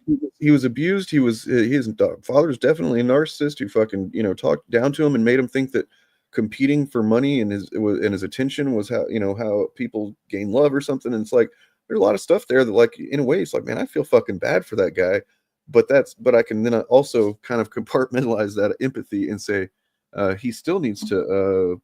Never mind. I have something even more simple than that based on the clip we just watched. I have sat in church services and heard sermons that go on way too long. Mm-hmm.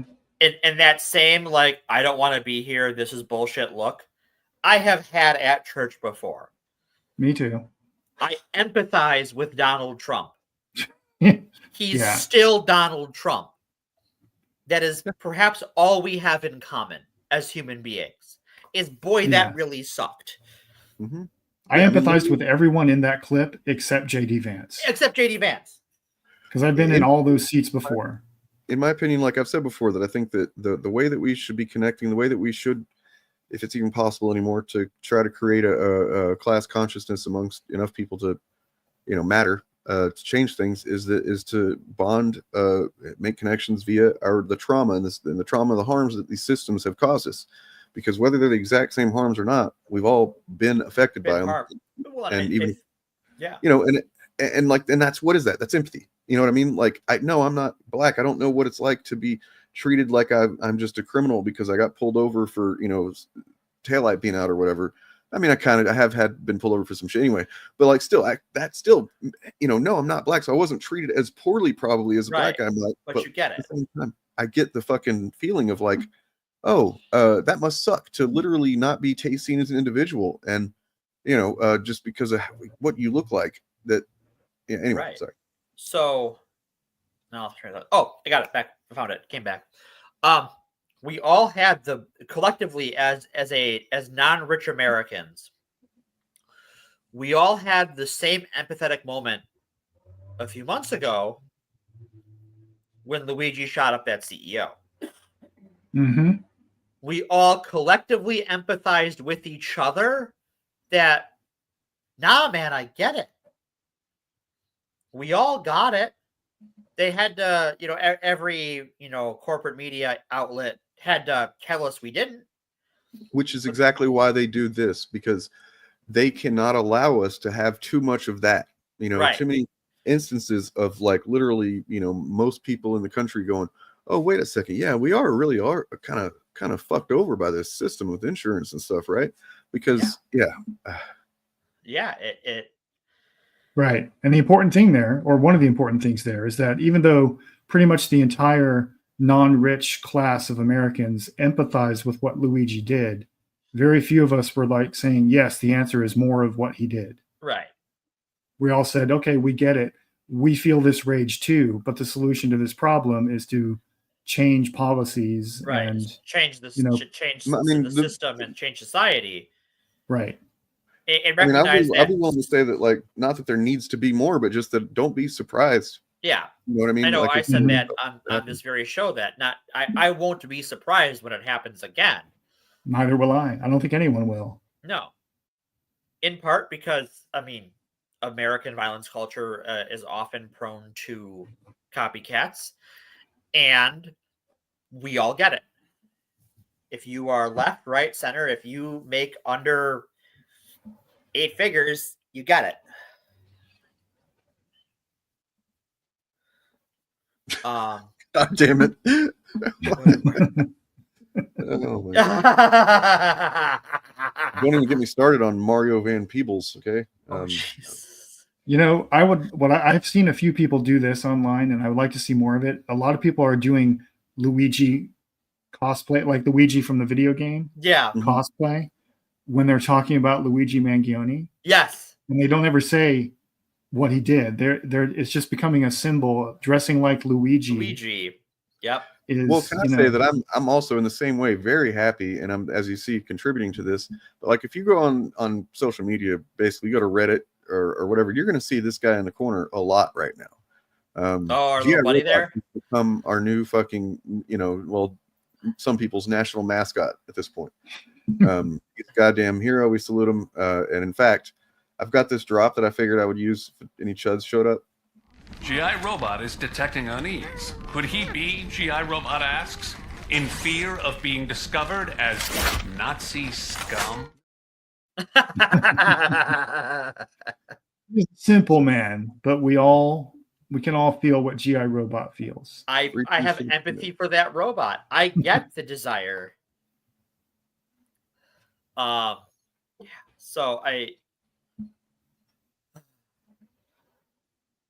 all right. Sorry, it's been a long day. My brain's a little cooked right now. So that's okay. Yeah. So sympathy, on the other hand, stays safely on dry land. He says, explaining that the rescuer instead might say, I'm going to keep 1 foot on the shore, and I'm actually going to grab onto this big branch, and then I'll step 1 foot in there with you and try to pull you out. That's sympathy, and that's actually helpful.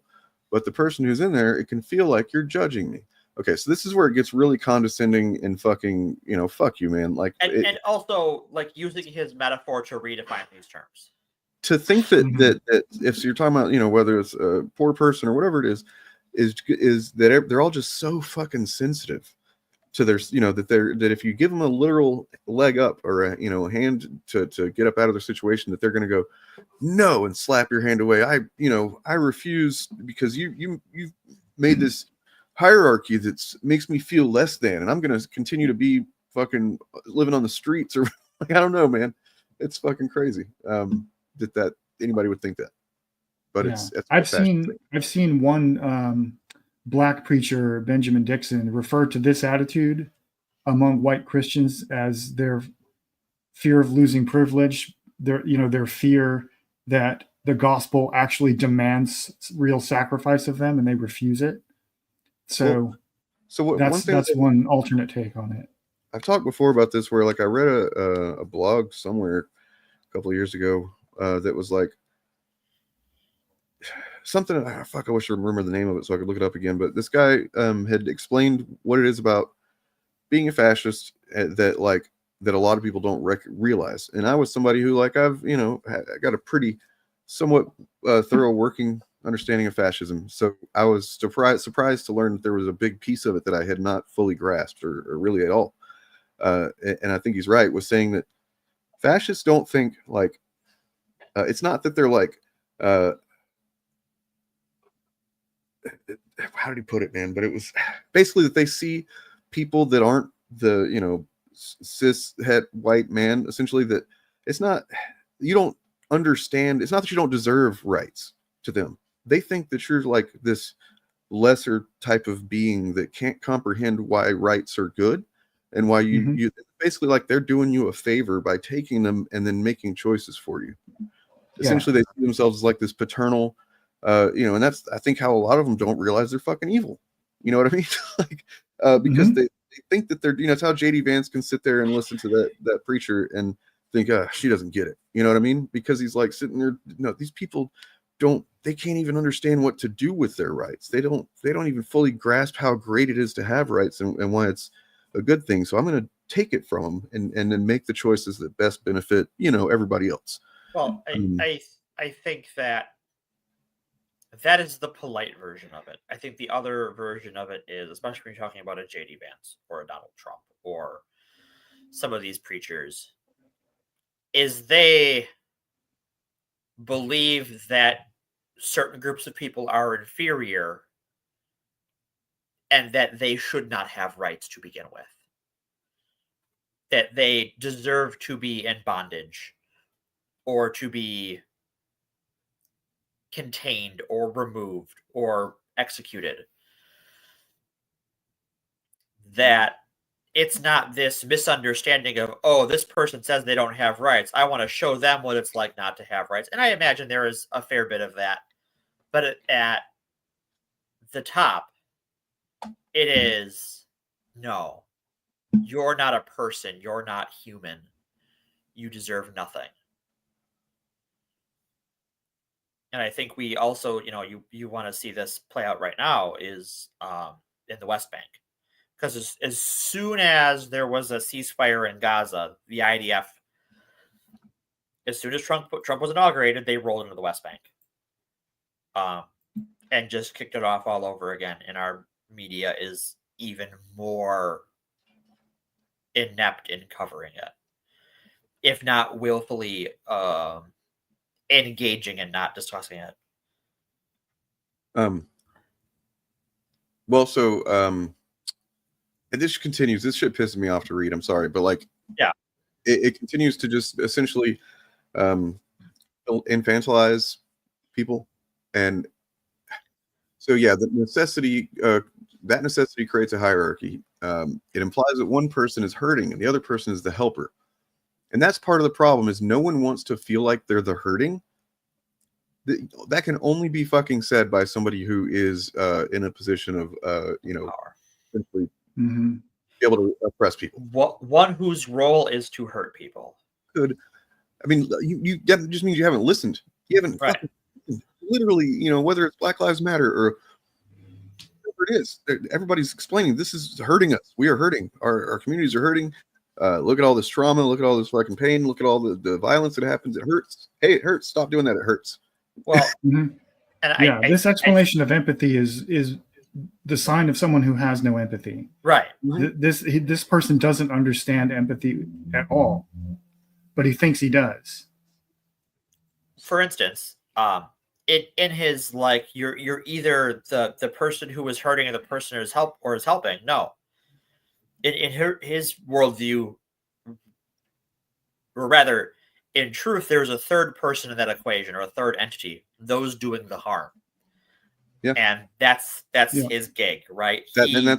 Yes. He wants to mete out who deserves to be harmed and who deserves not to be helped. And he wants to erase the role of someone that's doing the harming, because that would be him and right. His buddies. Right. And it's like, yeah, they're literally engaging with empathy as if it's a theoretical concept that they have no experience with. It's fucking wild. That's just basically they certainly have no understanding of it. Mm-hmm. Or they do understand it and they're just lying about it because it serves their privilege and their access to power and influence. Right. Which is what I think is really going on in the broader spectrum of this conversation. Here's another guy, James White. So what is the problem with empathy today? We are, in fact, told to weep with those who weep, but that assumes those who weep have a reason for weeping that is in line with God's revelation. We are not to weep with the drug dealer who accidentally drops his stash down the... So that line, we are told to weep with those who weep, is a line from the Bible, and there is no qualifier. Exception. There's no qualifier in there. Yeah. I'm going to paraphrase it, but it is to weep with those who weep and to celebrate joy with those who feel joy. This one gets me because, look, we are plainly to exercise control even on our sympathy. We are not to sympathize with sin, are we not? Because I literally, so you can't sympathize or empathize with it, but wait, doesn't everybody have sin? Right, everyone has sin. That's the whole thing. So that literally should be the easiest thing for a Christian to understand, that you should have empathy for is sin. And then, like it says in the scripture, all have sinned and fallen short of the glory of God. That is a statement of empathy. Let he who is not without sin cast first stone, right? That's the whole thing. That too. But the new cultural orthodoxy, he warns, has decreed to everyone, you shall empathize. God's I wish. Then in all caps, he declares that this worldly philosophy demands, you shall not make judgments about said emotions. By so doing, you shall validate all human experiences as supreme. Also not true. It has become unfashionable today to declare that someone's emotions are the result of sinful rebellion against God, and hence do not require my validation, support, or celebration. Well, I know his emotions are the result of sinful rebellion against God, but I've read the book. So then he connects the dots about his fears of empathy in contemporary culture. The great empathy commandment has been very useful in the degradation of Christian morals and ethics, let alone evangelism, pastoral counseling. 60 years ago, it was almost unthinkable that the Christian people would, by a majority, think homosexuality is a gift from God. But that is the case today. Why? Empathy. Walk a mile in their shoes. And here's where it gets, so the real, I think, right to the root of it. Which is why this has come up in a post, gay marriage being legal America, right? So walk a mile in their shoes, consider their life, enter into their emotional experience. Then it went from simple homosexuality to redefining of marriage.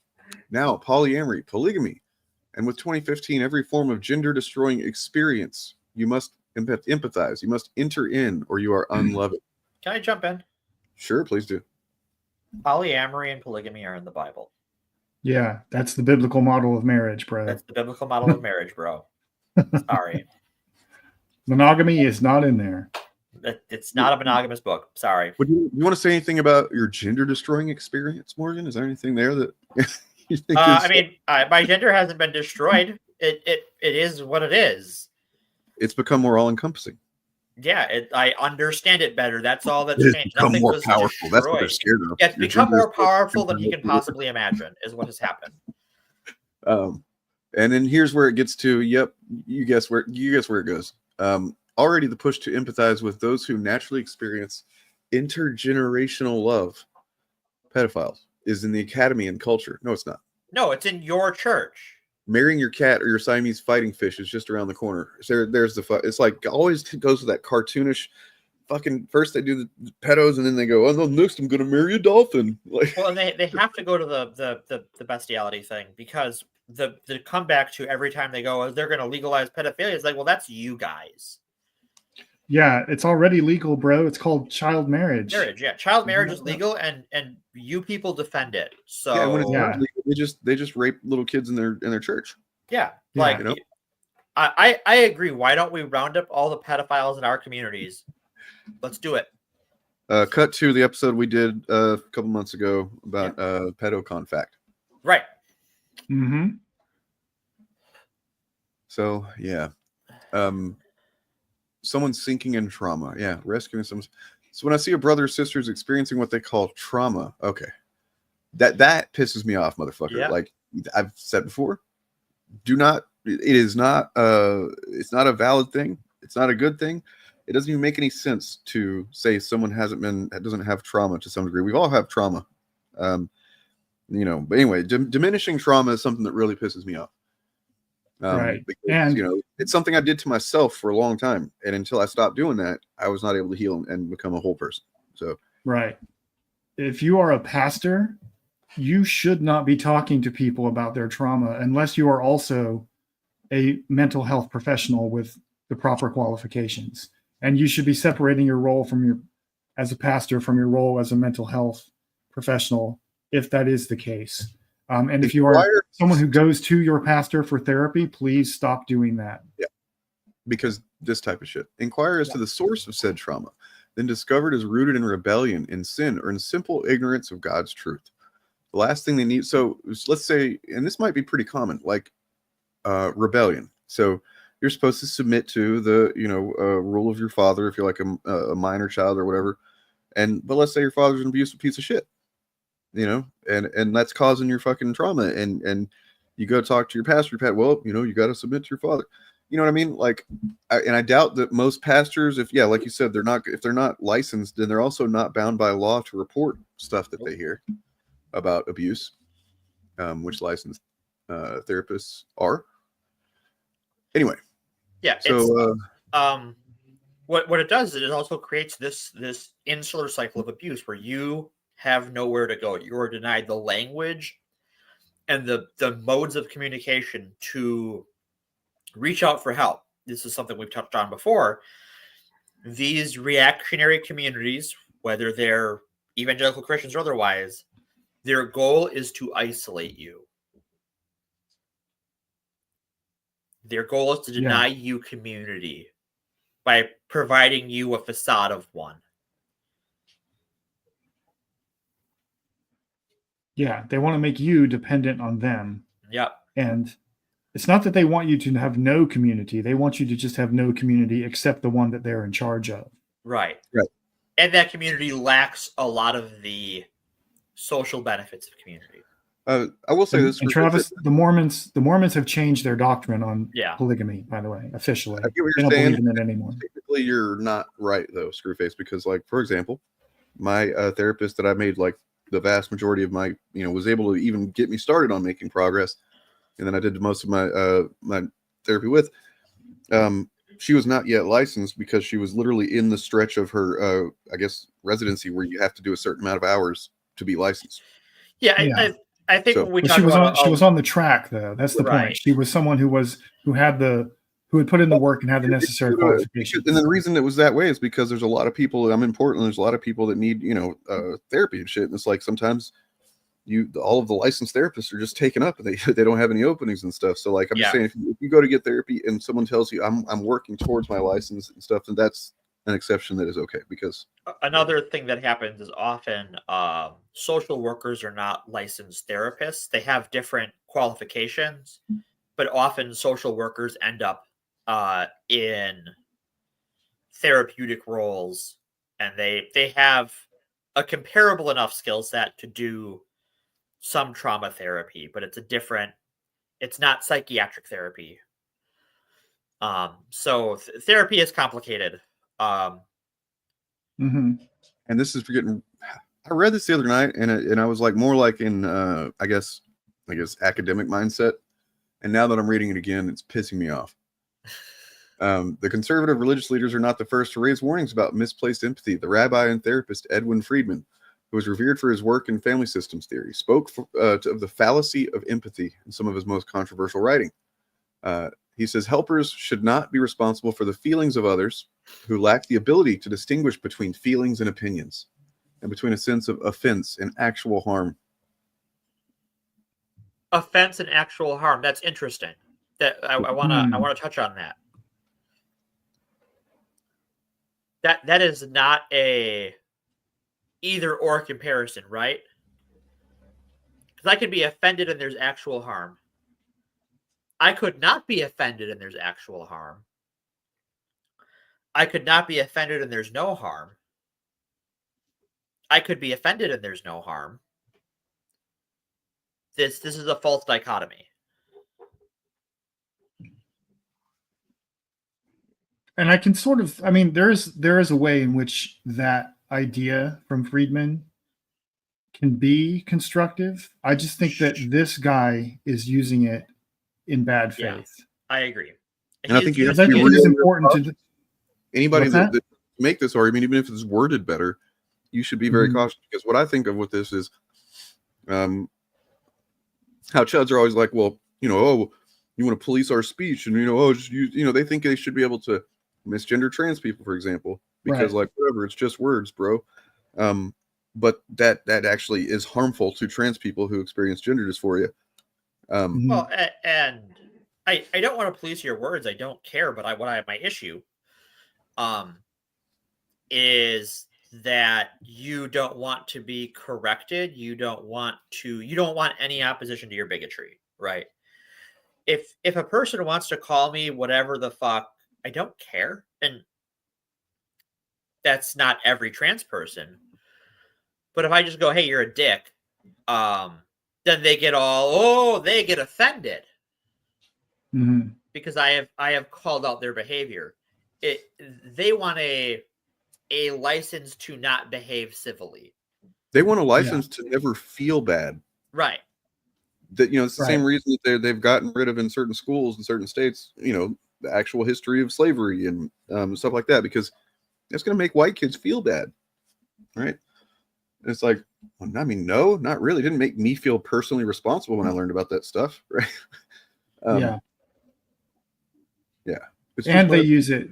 They'll use it to, like, if you correct them on your gender pronouns, for instance, and then they get mad about it, what they will do is act like you are both offended, which you're not, and that you think that you are mistaking you're being offended for being harmed, right?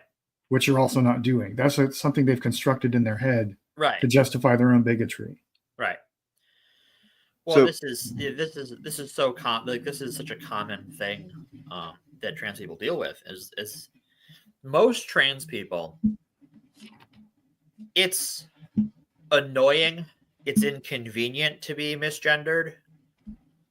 Well, I mean, I think of like, younger people who if they're, of course, maybe I'm just kind of infantilizing trans people myself, but like, if you're hearing it from left and right, from your family, from people at school, on the internet and stuff like that, that I'm sure that's, gonna fuck with you a bit. And that's the difference, right? Is that like when there's a culture of doing it, and when doing it is propped up as either not a problem or valorous in some ways, yes, you're going to cause a person to become traumatized and to react to it. Yeah. So this next part gets into how big of this is and as like a church rift, actually. Yeah. So there's a Christianity Today, which I guess is a big publication. I don't know. A lengthy report on the fallout happening from Bethlehem Baptist Church and Bethlehem College and Seminary. Leaders, longtime congregants have been exiting. One of the common threads is that Piper, Rigney, and others have created a toxic culture of abuse that is devoid of anything like empathy. Imagine that. Weird. Oh, shocking. The result of what we've been reading them saying is that Pastor, let's see, delayed celebration of its 150th anniversary. Jesus. Which tells you a few things. Yeah. One, that this like empathy is sin teaching, this anti-empathy teaching, is recent. It is not a doctrine of this church traditionally. Mm-hmm. Because otherwise you would not have such staffing departures that would be unable to celebrate their 150th anniversary. Right. And this is a conservative evangelical church, worth pointing out. This is not like the Episcopalians we're talking about. Right. Which is what Bishop Buddy is. Right.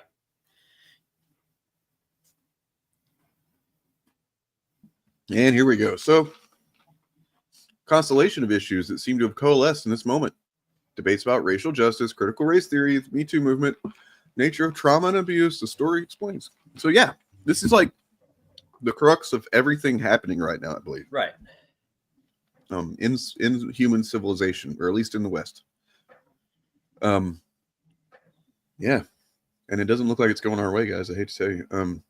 But beneath this constellation of hot topics, though, there's also a deeper philosophical disagreement over how to approach the various conflicts within themselves.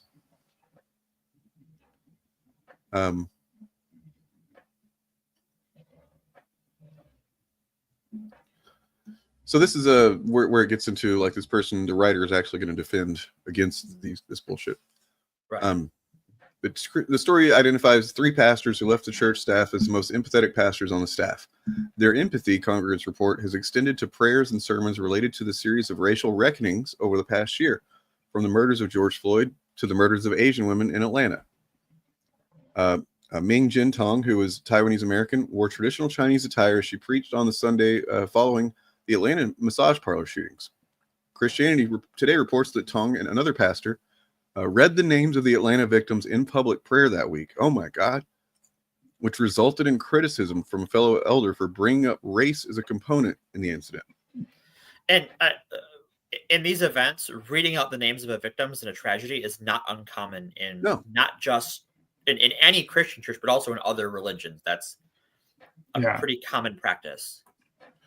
Well, I mean, I guess she probably must have described it too as race-based shootings, because it was. Because it's what it was, yeah. Specific places and targeted specific people.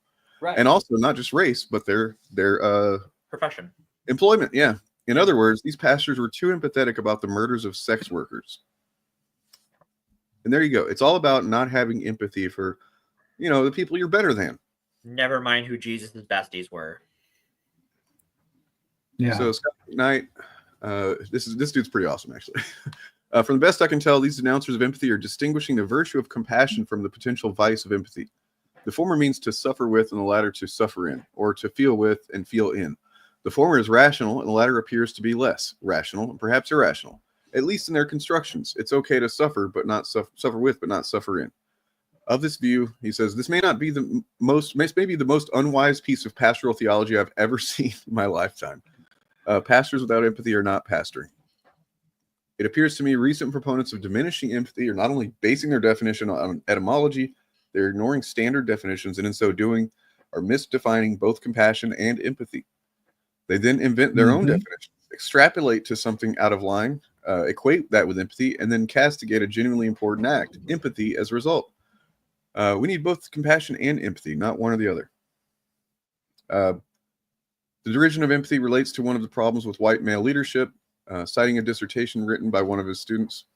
Her work has made me more alert to the reality of white evangelical men suppressing feelings, exaggerating rationality, and combining such in the rise of masculinist white evangelicalism. Suppressing feelings has been the name of the game for many men in evangelicism since World War II. Can I touch on something quick? Please. Exaggerating rationality. I love that phrasing. Mm-hmm.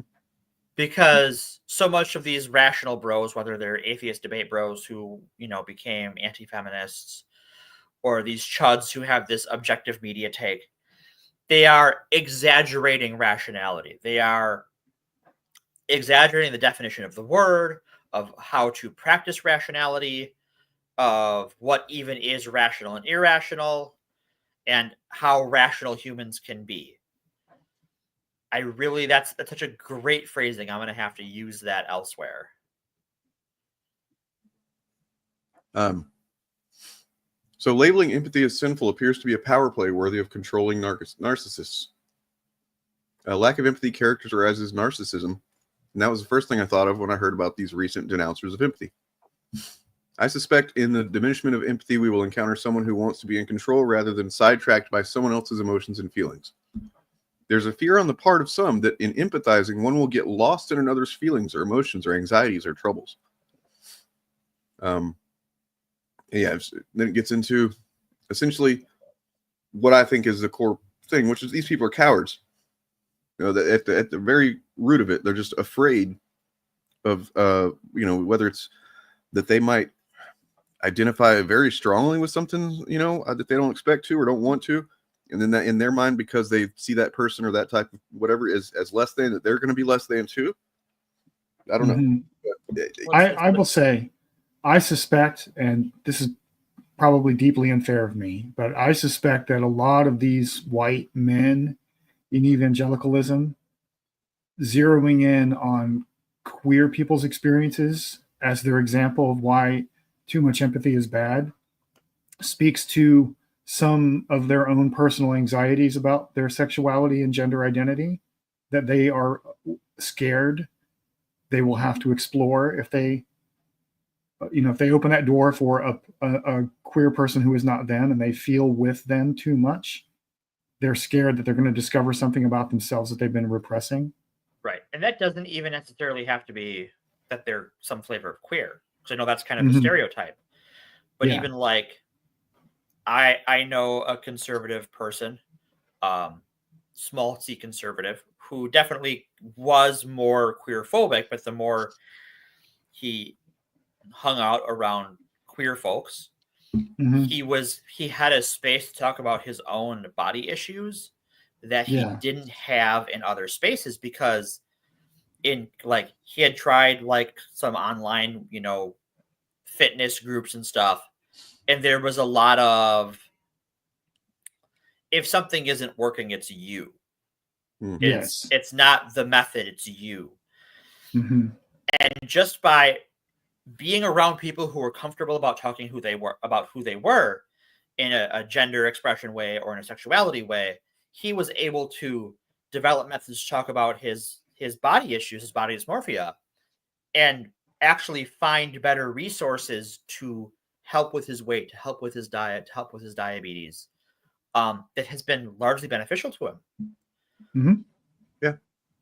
I mean, for me personally, like I even, and this is probably a decade ago now or something, but and I was not homophobic in any kind of way. I would have never thought or said anything negative about a gay person or whatever, but there was still a part of me, and I do think this is still a bit of, I guess, remnants of homophobia. I was afraid to explore my sexuality to the point where I was like, I know I need to think about these things because maybe, I don't know. I've only just assumed that I'm not gay. You know what I mean? Right. And I was afraid to even consider it because you know what I mean? And of course I got through that and realized I'm not, but it did allow me to think about what it is that my sexuality in terms of it's not just, I don't know, this is a whole other topic, but nonetheless, I had a lot of stuff tied up with my trauma and stuff like that. And absolutely, it worked out. But essentially I am demisexual, and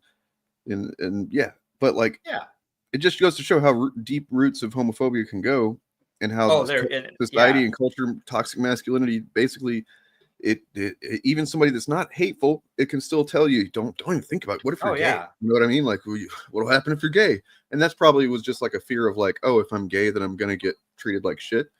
But I don't know. But nonetheless, you have to think about the shit. You got to work. If there's a possibility, you got to think about your sexuality. You got to think about who you are, man. You got to fucking work through this stuff. And you have to not only do you have to let yourself do it. It's not something you can force, because I know to that's true.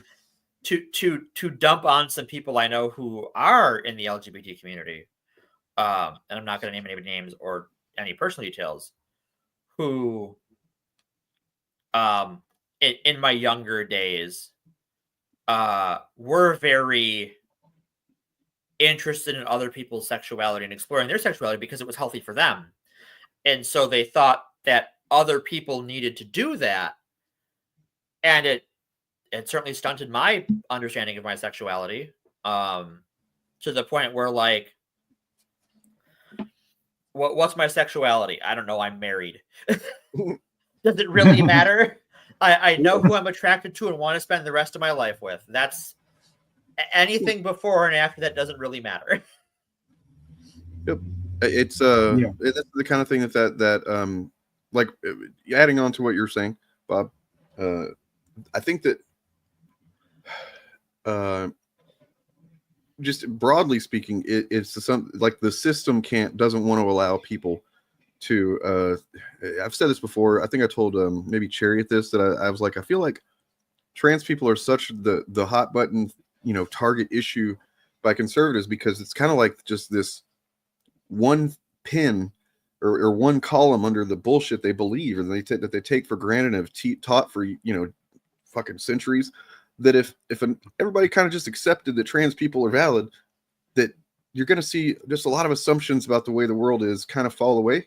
Right. Does that make sense? Like, yeah, because so much of it is based on patriarchy and misogyny, and it's that if you go, okay, but yeah, what if trans people are valid, meaning that it's your gender is fucking a social construct, then other social constructs are going to come to the forefront, right?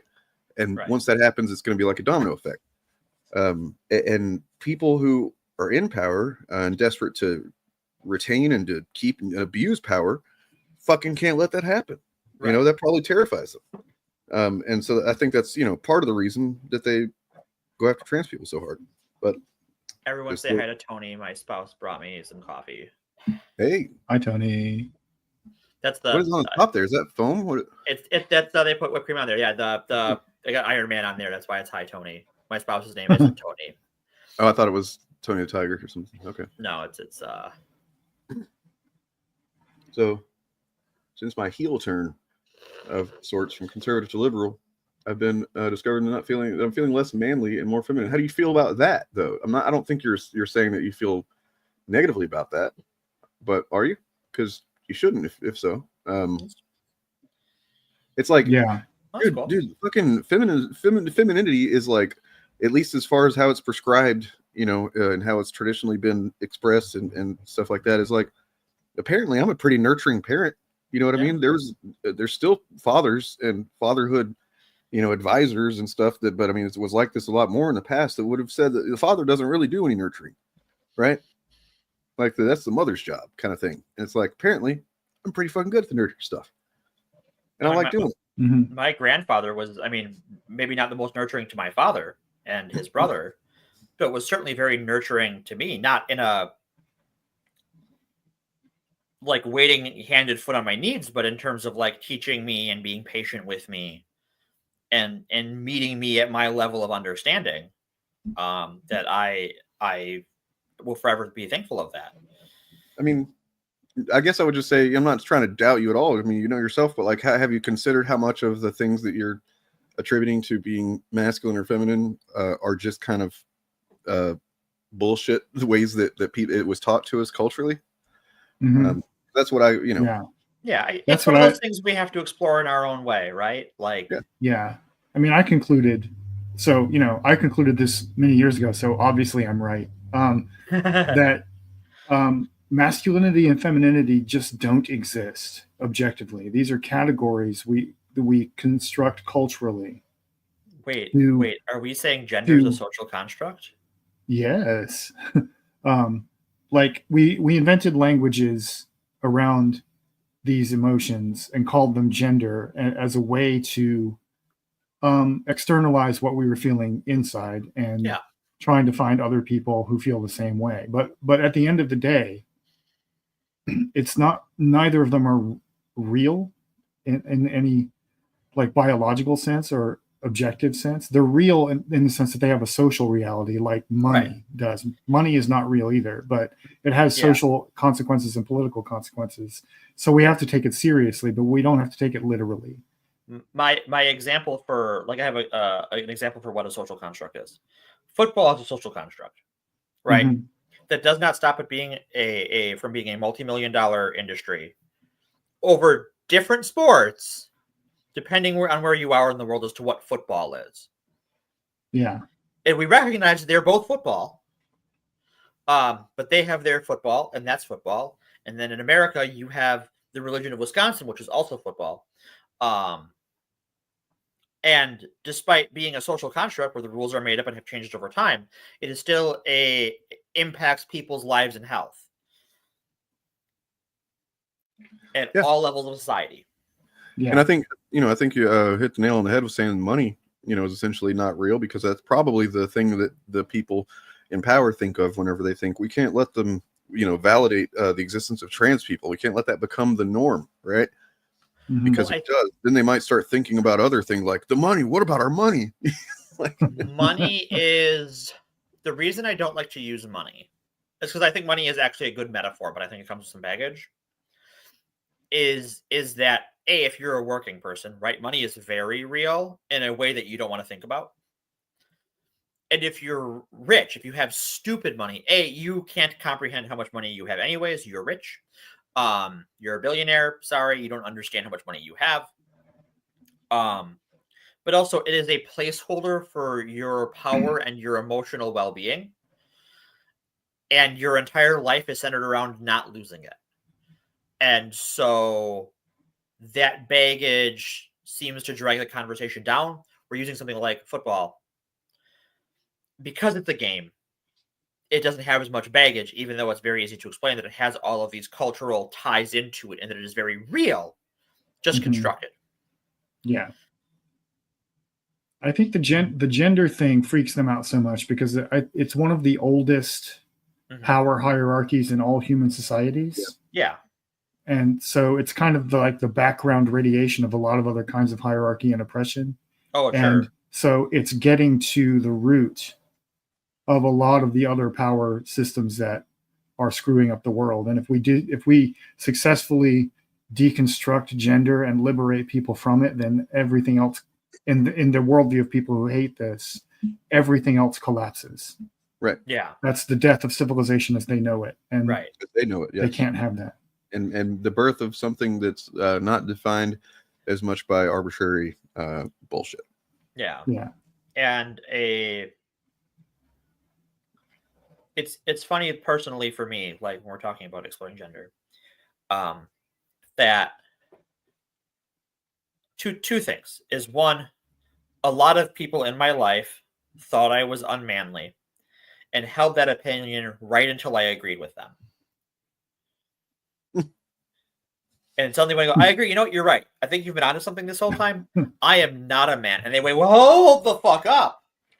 You can't agree with me. No, what about how you wear pants and how you use the men's bathroom? Like, the second thing is I never liked being a guy until I realized I was gender fluid and I could allow my masculinity to express itself in its own way. Yeah. And now dude days are fucking great. I love being a guy when I'm having a dude day.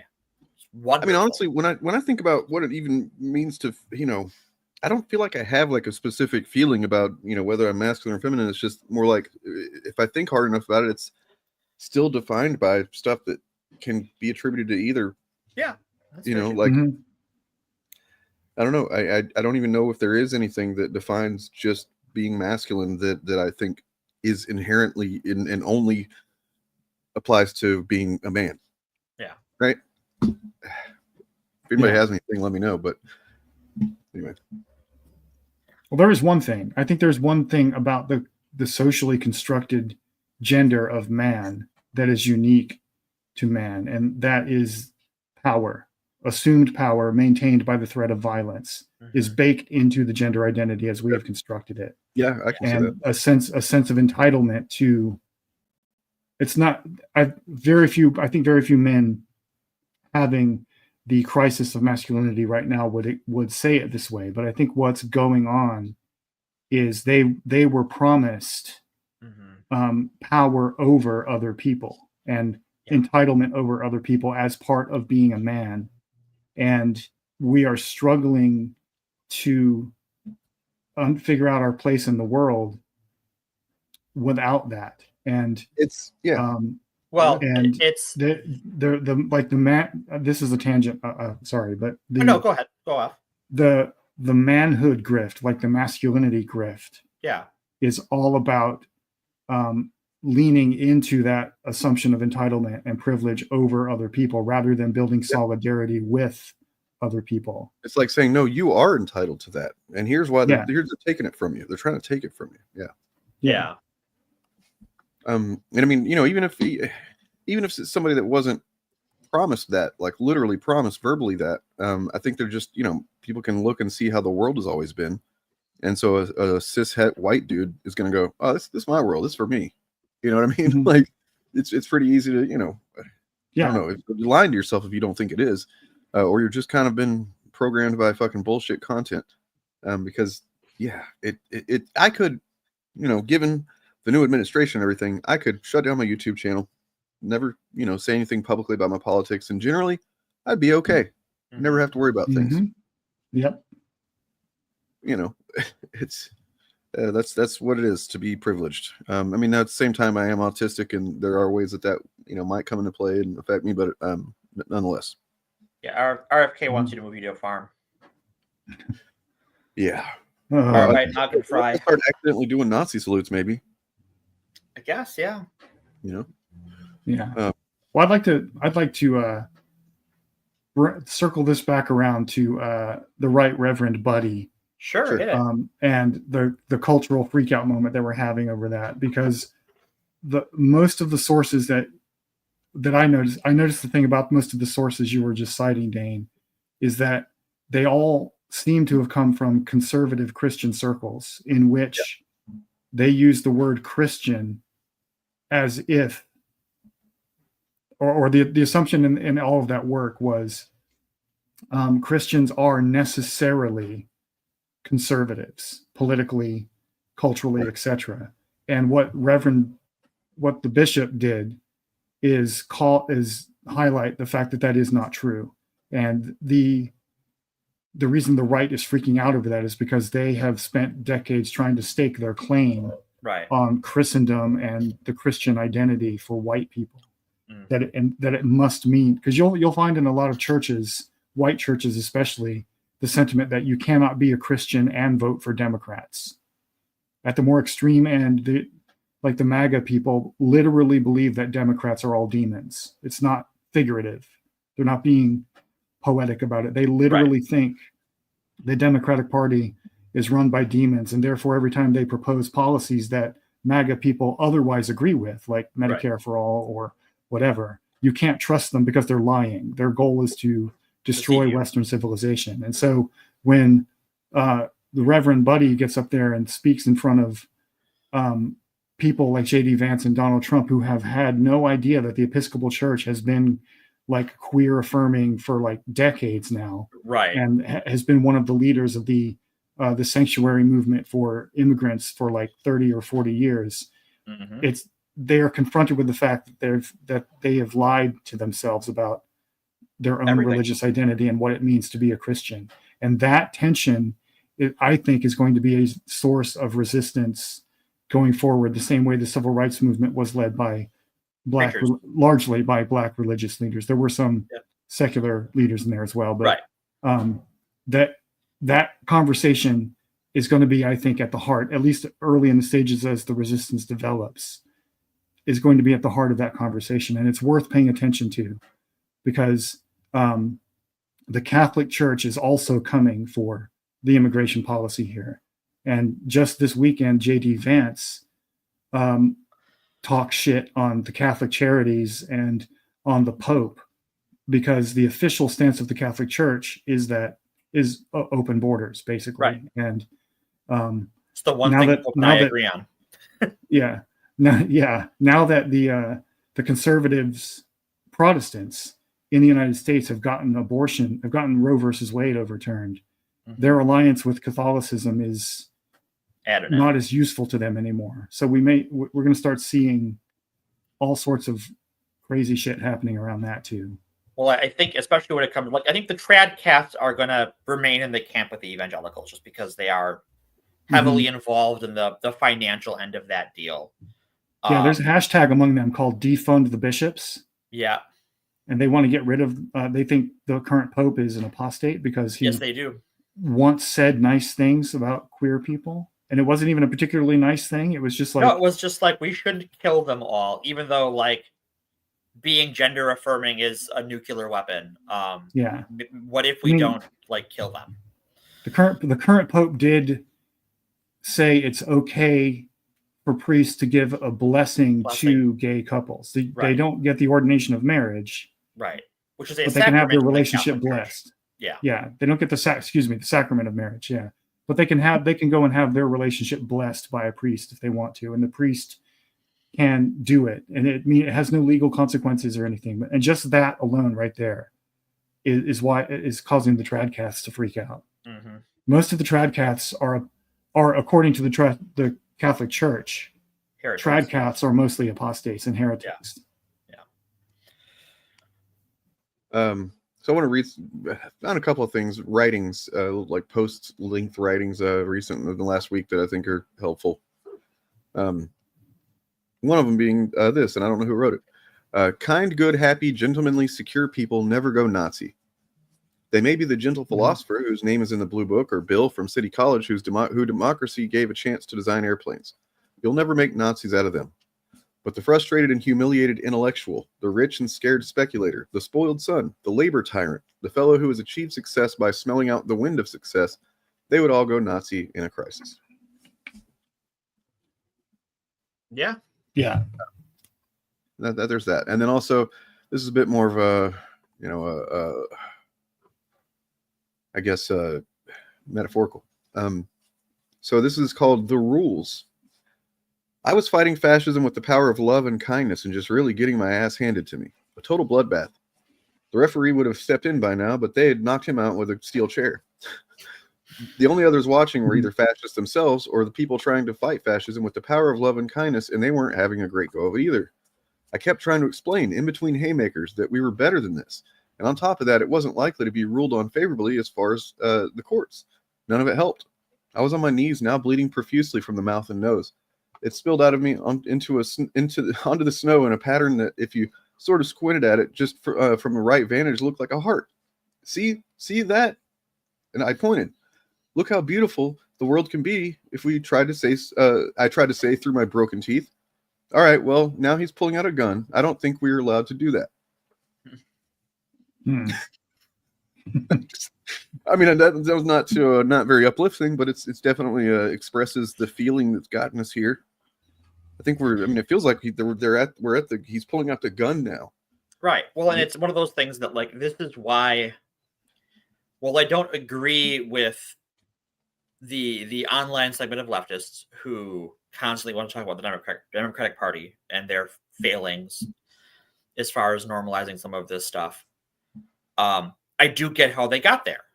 Yeah. I empathize with them, as it were. I see that, like, the Democratic Party keeps going, but the norms, and they have not yet realized that the other side does not care about norms.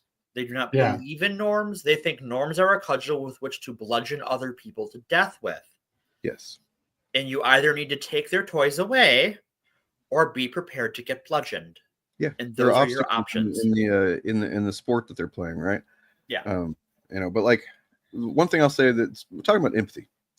When it comes to the Democrats, I think this is how I'm going to say that this is probably about how I see it, in simplest terms. The right has no empathy. The Democrats do, but they don't prioritize it. That's what I'll say. Mm-hmm.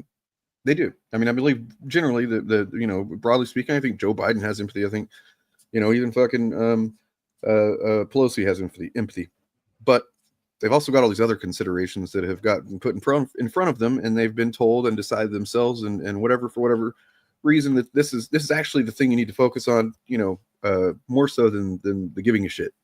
Right. That's what I think.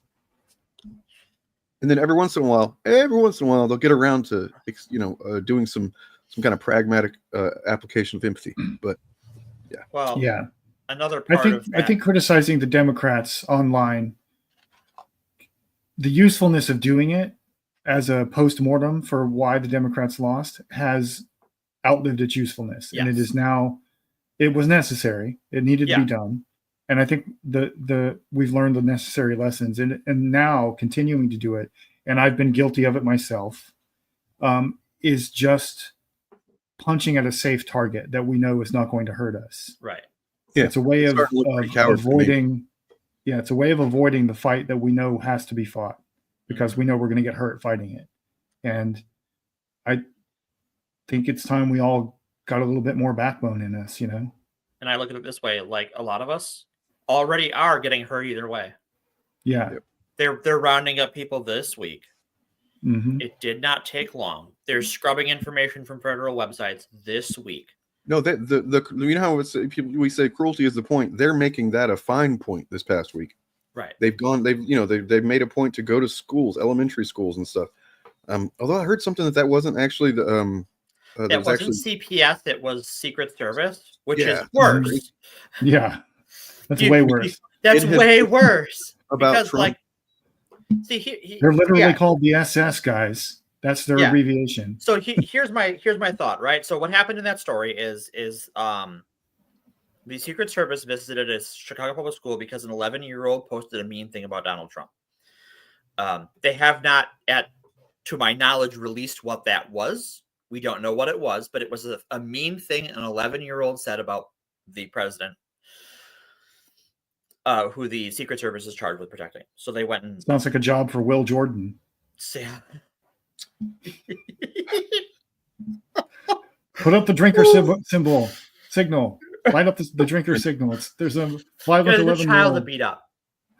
So, and here's how I look at that, right? We have multiple cottage industries that have existed over the last, at the very least, the Obama and Biden administrations, but certainly going back further than that exist to threaten Democratic politicians and presidents. And the Secret Service does not visit a one of those. So the U.S. Secret Service seems to flip-flop back and forth as to how much enforcing of their policies they're going to do. So I have a new name for them. The Waffle SS.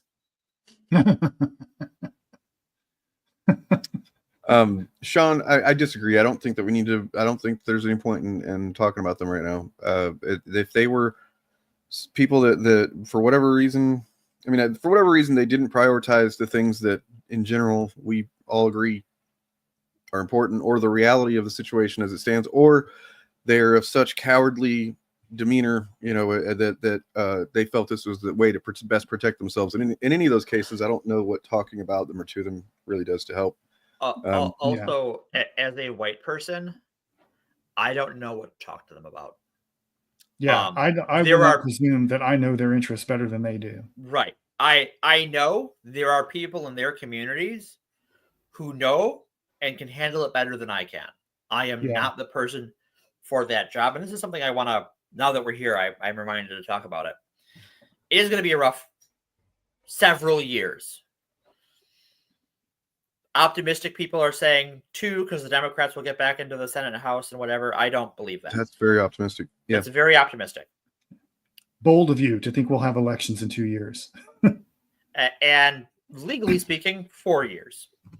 I believe we are in 4 years, and I'm not going to worry about how long. The number is irrelevant to my thoughts.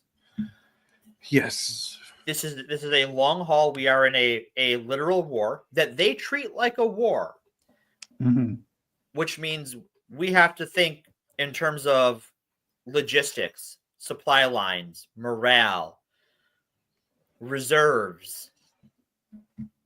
We can't all fight every battle. We have to fight the battles we can fight. Okay, if you're somebody who wants to know what to do, and you're not just watching this content because you're bored and it's something to kill time, or I just like hearing them talk or something like that, and you actually want to know what there is to do, how to even begin to do it. I mean, Bob brought this up in Discord, this article, he found it, and it's fucking excellent. I mean, I will say that while it does make a very solid, and I agree with it generally, argument that nonviolent revolution is the way to go, that I would say, just personally, I'm not gonna fucking take violence off the table. I've used it too effectively against bullies since I was a little kid. So sometimes that's all there is. And put that link in the chat, and I would recommend reading this entire thing thoroughly. So yeah, the point of the article is that the reason I found this article super interesting is because it was social scientists bringing. I wasn't aware that they had not collected data on this stuff until recently. Yeah, and the data was really interesting. Whole article, because it's a 17-minute read, but like, let's look at the data that they came out with. This is a good quote. Organizing is to the community what spiritual practice is to the individual. Yeah. Where's the here we go. So it's success rates of nonviolent and violent I guess resistance and anti-fascist, anti-authoritarian movements in the past, from 1900 to 2006. And they're defining success by whether the authoritarian regime collapsed and was replaced by a democracy. That's what success is defined at in this data. And so while there is only one real way to ultimately deal with it, the problem is we're not in a situation, and probably never will be, where that's an applicable act to do. So there is another way to deal with Nazis, but only a Nazi can do it. A Nazi can stop being a Nazi. Yeah. Well, I mean, or they can follow their leader. They can right, but that's violence, right? Suicide is violence. The greatest anti-fascist ever exist, Adolf Hitler. Salute you, sir. Yeah, say what you will about Hitler, but Hitler did kill Hitler. They can all follow the example of the one good thing Hitler ever did. Right. Apparently he was nice to dogs, so that's two. Well, that's two. Okay. Only German shepherds, though. I don't know. Anyway, so the success and failure. I'm sorry, Bob, you were saying about how they define success. What was it? So what they were looking at was the success rate of violent versus non-violent revolutions against authoritarian regimes. Right. And number one, whether they were successful in overthrowing those regimes, and number two, whether the overthrow of that authoritarian regime led to the establishment of a democracy or another authoritarian regime. Because that's where we're at right now, I think, is that like a certain combination of right-wing shit has gotten to power. Talking about the tech bros, Christian nationalists, but there's more. There's other types of people that would definitely love, and of course they're cheering right now. They're on board for what's going on, but there are other factions that, like, if we somehow manage to get rid of Trump and MAGA or whatever, there'd be other people that, like, would be perfectly happy to fucking take the wheel. So you got to create. And I've always said this about the online left has pissed me off for years now, because the ones that are just like, just do a revolution, basically. You know what I mean?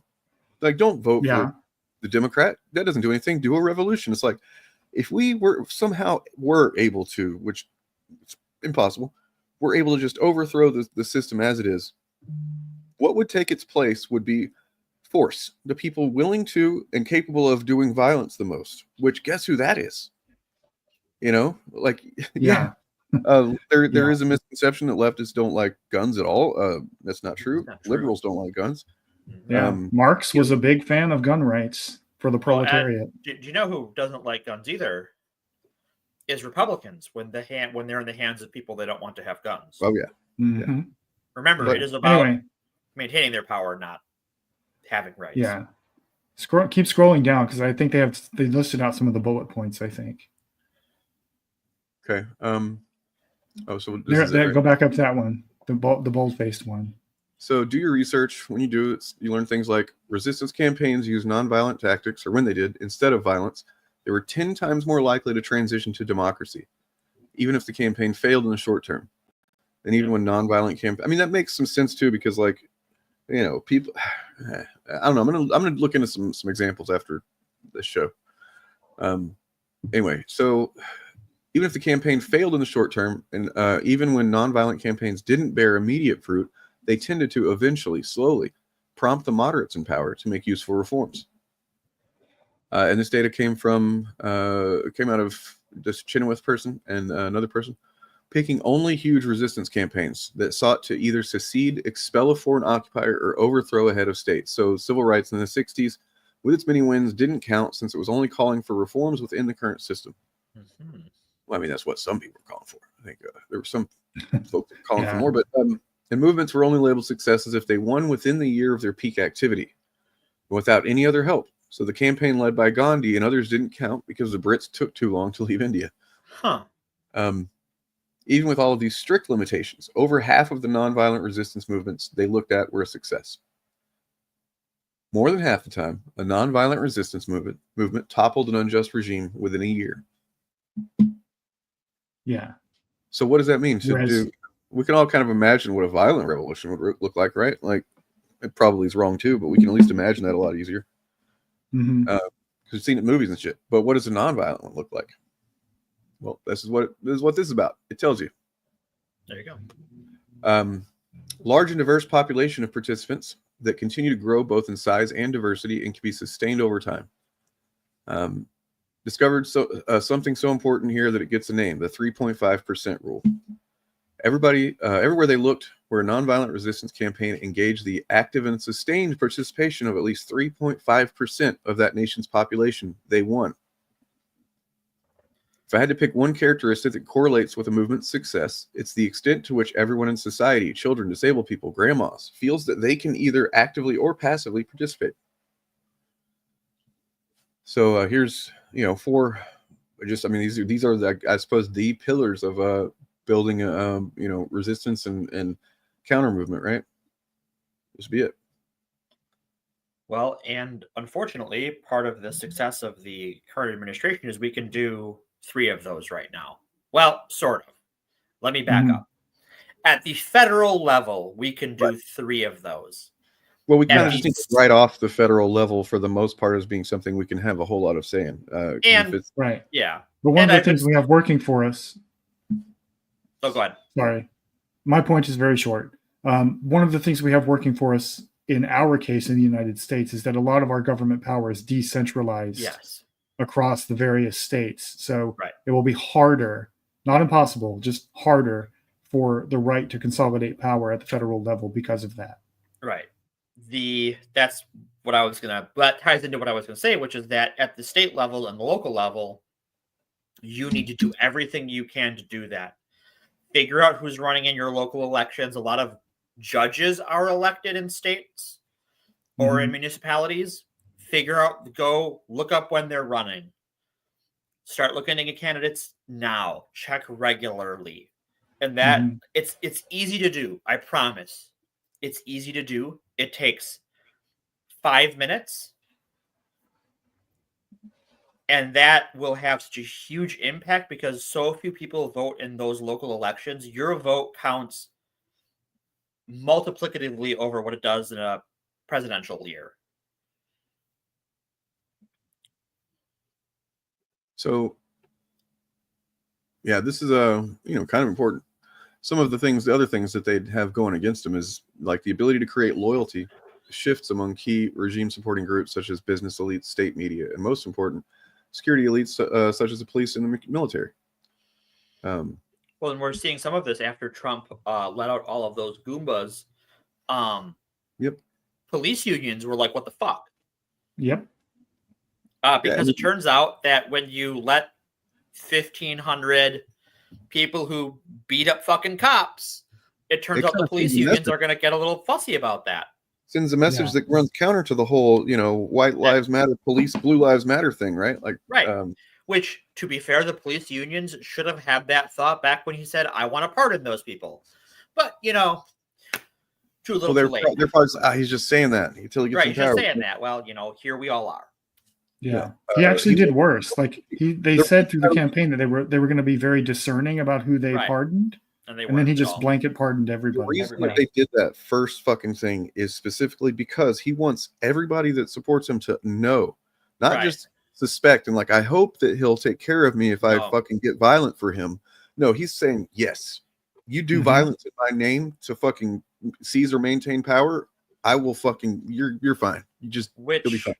Really increases the importance of your local judges and your local attorneys, your district attorneys, your city attorneys, your village attorneys, because federal hate crime laws, federal laws in general, don't apply evenly.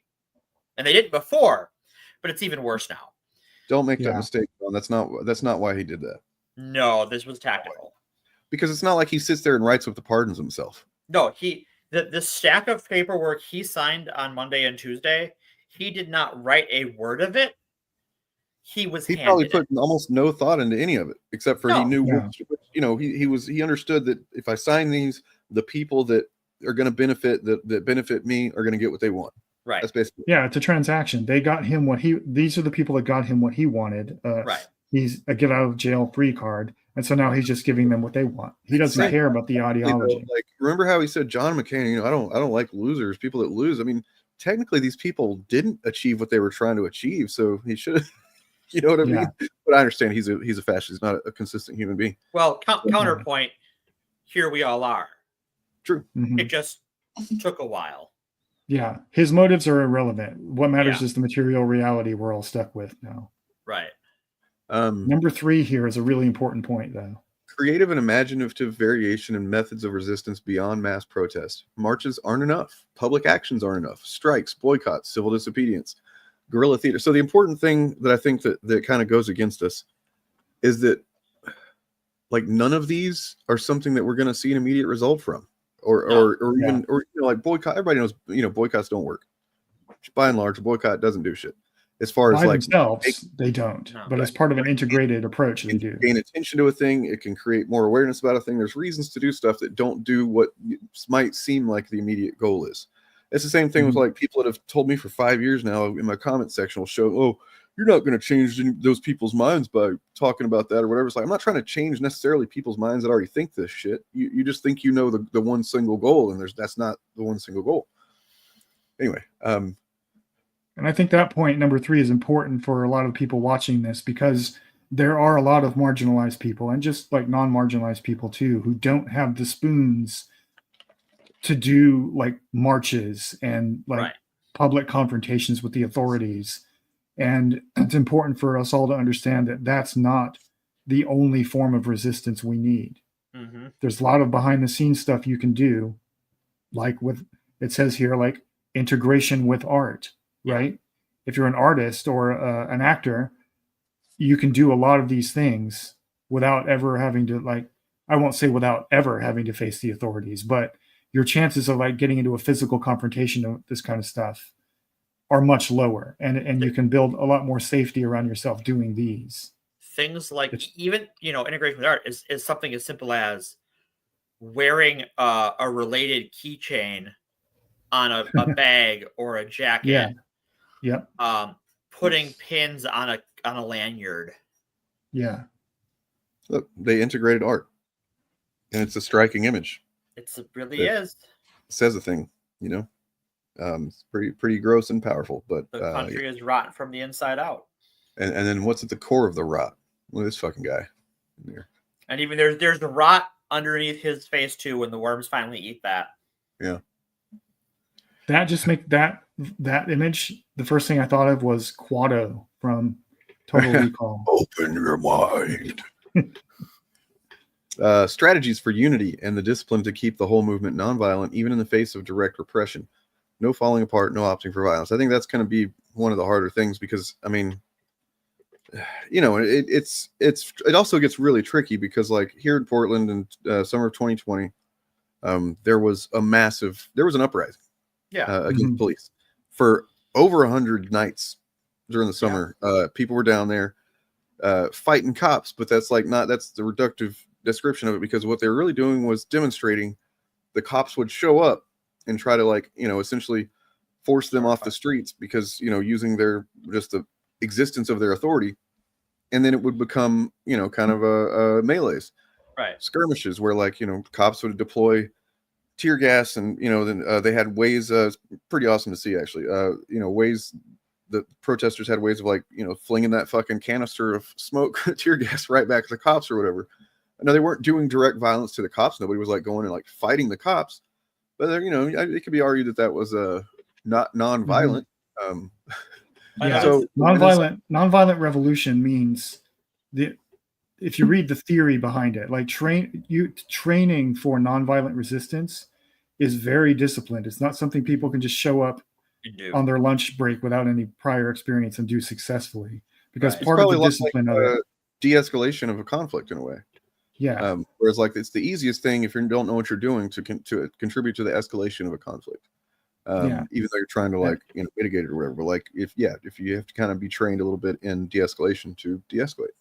Yeah, this is why Gandhi and MLK and other nonviolent leaders all studied military tactics and strategy. Yeah, because the theory behind nonviolent revolution is that it is an implicit threat of force to the system.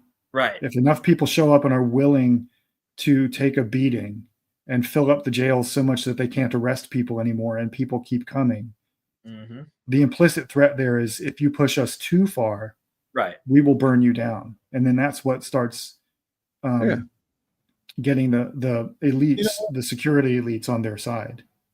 I might show a little bit of that video at the end of this, because it is one of 2 videos that have been completely erased by YouTube from my channel. Wow. Because I don't know specifically why, but like, it, you know, they definitely got rid of that and my QAnon video. Both made during the summer of 2020, both made when I was in the midst of, you know, I was super depressed, and they were kind of similarly made videos. Like, I'm not really part of them in the sense that it was a lot of stuff that I cobbled together and kind of created a through line about what was going on from other content. And both, you know, violated community, you know, term service or whatever, and not because of copyright or whatever, but for whatever controversial stuff was in there. For YouTube reasons, yeah. Anyway, I might show that at the end of this, and then just, like, I don't know, delete it from the screen. Who knows? Another, I wish I would have pulled the article before now, because I just thought of it again. But Taylor Lorenz, who we've covered on the show before, put out an article about this new TikTok trend, which is talking about cute snow boots. Cute winter boots, yeah. Cute winter boots. Because you need to protect yourself from ice. And that sort of mimetic warfare that is also, like, useful information, just in a coded language. It does 2 things. 1, it provides useful information. 2, it makes you feel involved, right? QAnon is great at this because it's all about these weird fucking theories, right? And all this weird terminology. This is the same thing, but kind of silly. I mean, like, are you talking about, like, memes and stuff like this one? Like, yeah.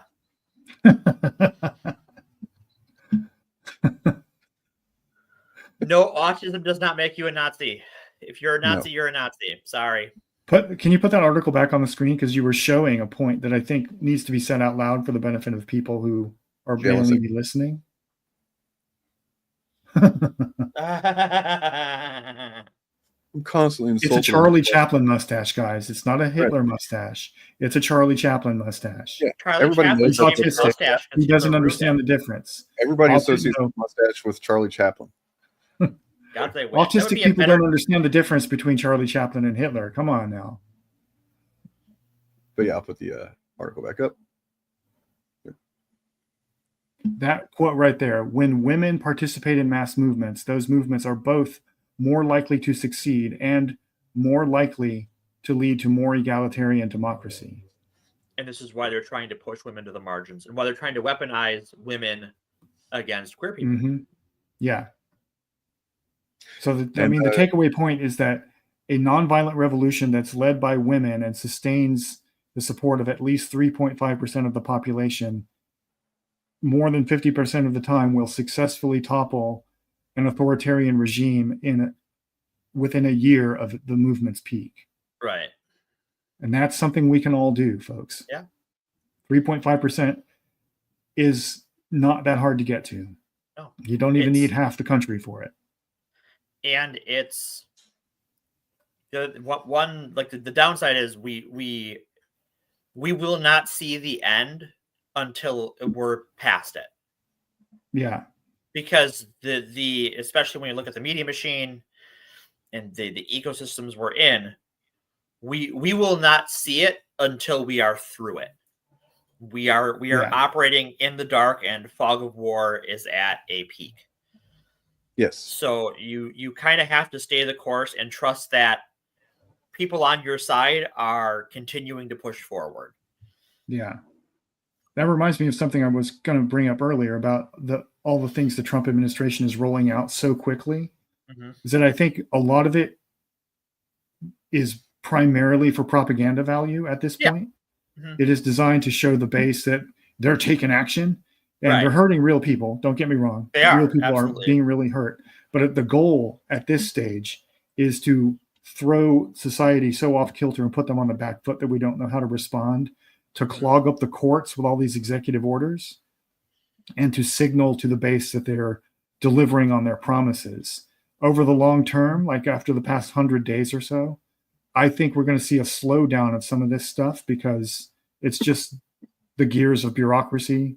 Right. It's just the way it works. Well, and then by then a resistance movement will start to emerge. I think a recognizable resistance will be there. Because this is something that I feel like people have figured out finally, and maybe that's just due to exhaustion. But like generally, be very, very critical of what you engage with and what you amplify. Mm-hmm. Because if you don't know how social media algorithms work, this is the right floats an idea designed to stoke outrage. Example: ASL interpreters are distracting and using up valuable resources meant for you, our base. Influencers perpetuate the idea. It gets media attention. The base buys in. And that means it just says influencers. It doesn't say what kind of influencers. So like people that are against the idea, talking about the idea, contribute to it. Mm-hmm. Legislators can pass laws against marginalized people without fear of repercussions, framing it as a mandate from their voters. There's a way to take the resources back to those who do deserve them. And that's, I don't know if that's actually happening. Probably some idiot said that, but just be cautious that like, is this something that truly is being floated? Is it something that that's why I like, basically, if I see something like this, until I start seeing it repeated enough times, I'm not going to retweet something about it or whatever. I'm not going to be like, that's absurd. This is an outlandish thing to even suggest, because yeah, it is. And I shouldn't even amplify it. Right. Mm-hmm. Right. So there's that. Just be smart about. But what you should amplify is Dane's video that he posted yesterday. Huh? Yeah. True. Because that's good, wholesome entertainment. Share it, show the kids, show it to your grandma, show it to your uncle, show it to that uncle. You know the one. The one who looks like me or Dane. Yeah. Another thing I will say generally too, that like, and nobody's done this today or anything recently. It's been kind of, it's a good thing, but people are definitely doing it. It'll happen. Somebody will show up and do this, but like doom posting. Yep. You'll get one warning. And then you're out. Like I get if you're upset about stuff, but like the way to process your feelings about what's going on is not in chat, unfortunately. We may address somebody being concerned, but then like if you continue to just be doomer, that's you're talking about just kind of throwing, poison pill into the fucking communal breakfast or whatever. If you are a doomer right now, I fucking get it. I understand. Unfortunately, I'm right there with you. To stay with the theme of the stream, I completely empathize with doomers. Mm-hmm. But I think as we just saw, there is cause for hope and methods we can use. Also, on a more personal level, I don't have time to fight the battle and win the war and cater to your doomerism all the time. Imagine how much it must fucking.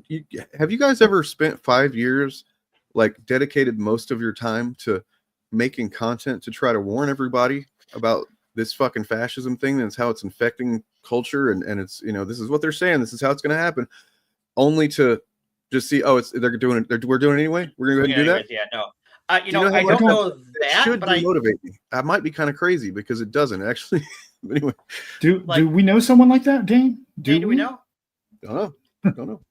Like, I know someone who started doing this as a hobby project like 2.5 years ago to just talk about these mortal panics and how they're created. And I'm sure they're perfectly healthy, very healthy and normal.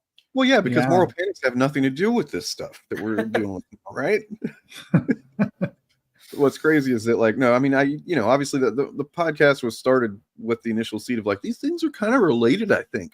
Yeah. You know what I mean? Like, but then the more we look into each one of them, it's like, oh no, this is literally the thing. Like, this has all been leading to this. I see. This is not, oh, these things are similar. It's, oh no, this has actually just been the same thing the whole time. It's not the connective tissue. This is the skeleton. The moral panics are the fucking skeleton. Yeah. Every episode has been a blind man uncovering a different part of the elephant. Right. Yeah. You know, and you're not wrong. I would like to encourage everyone, if you haven't already, to go look up the recent interview between Jon Stewart and AOC, because AOC said something at the end that I think it's worth remembering, which is that history teaches us that moments always emerge for resistance. Yeah, we can't see it now, but we shouldn't surrender to doomerism, because we can know that there will be moments, and we have to be ready to seize those moments. So while you're looking for that, I have a few things. Remember, if it's icy out and you have guests, don't let the ice in. True. Yeah. You gotta keep the ice out. Yeah, because ice in your house is unwarranted. It's unwarranted. You don't want unwarranted ice in your house. No, you do not. And you don't have to let it in. No. Travis, sorry. I was going to give Travis just a tip. For me personally, when I see someone unironically calling themselves woke, I get suspicious. I know you're not. Yeah. I appreciate your enthusiasm, Travis, but yeah. Anyways, they've completely taken that word and done what they've done with it. There's other words though that we can use. Yeah, it's all good. Don't let them define your language. That's the general rule of mine. That's a good rule. Sorry, go ahead. You know what? Sometimes if your friend has to go to the bathroom, you know what? That's probably a good time for you to just go as a group, and that way you don't waste time doing your group activities together. You could just all go together. Mm-hmm.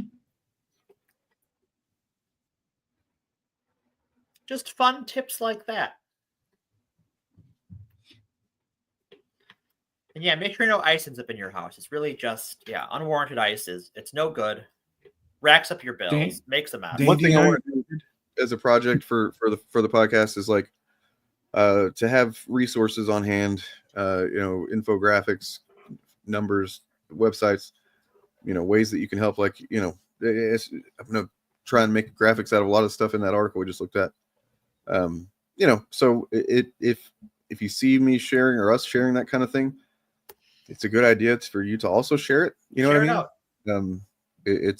There's a lot of people that don't know what to do, and don't know where to look for any even possible answers for what to do. And then also there's people that think there's nothing that they can do. Mm-hmm. So can you call up the comment from Sean Tom about MLK and television? Because I just noticed it, and I think it's worth addressing. The advantage MLK had with TV was fairly new. Today, people have become desensitized and apathetic. No.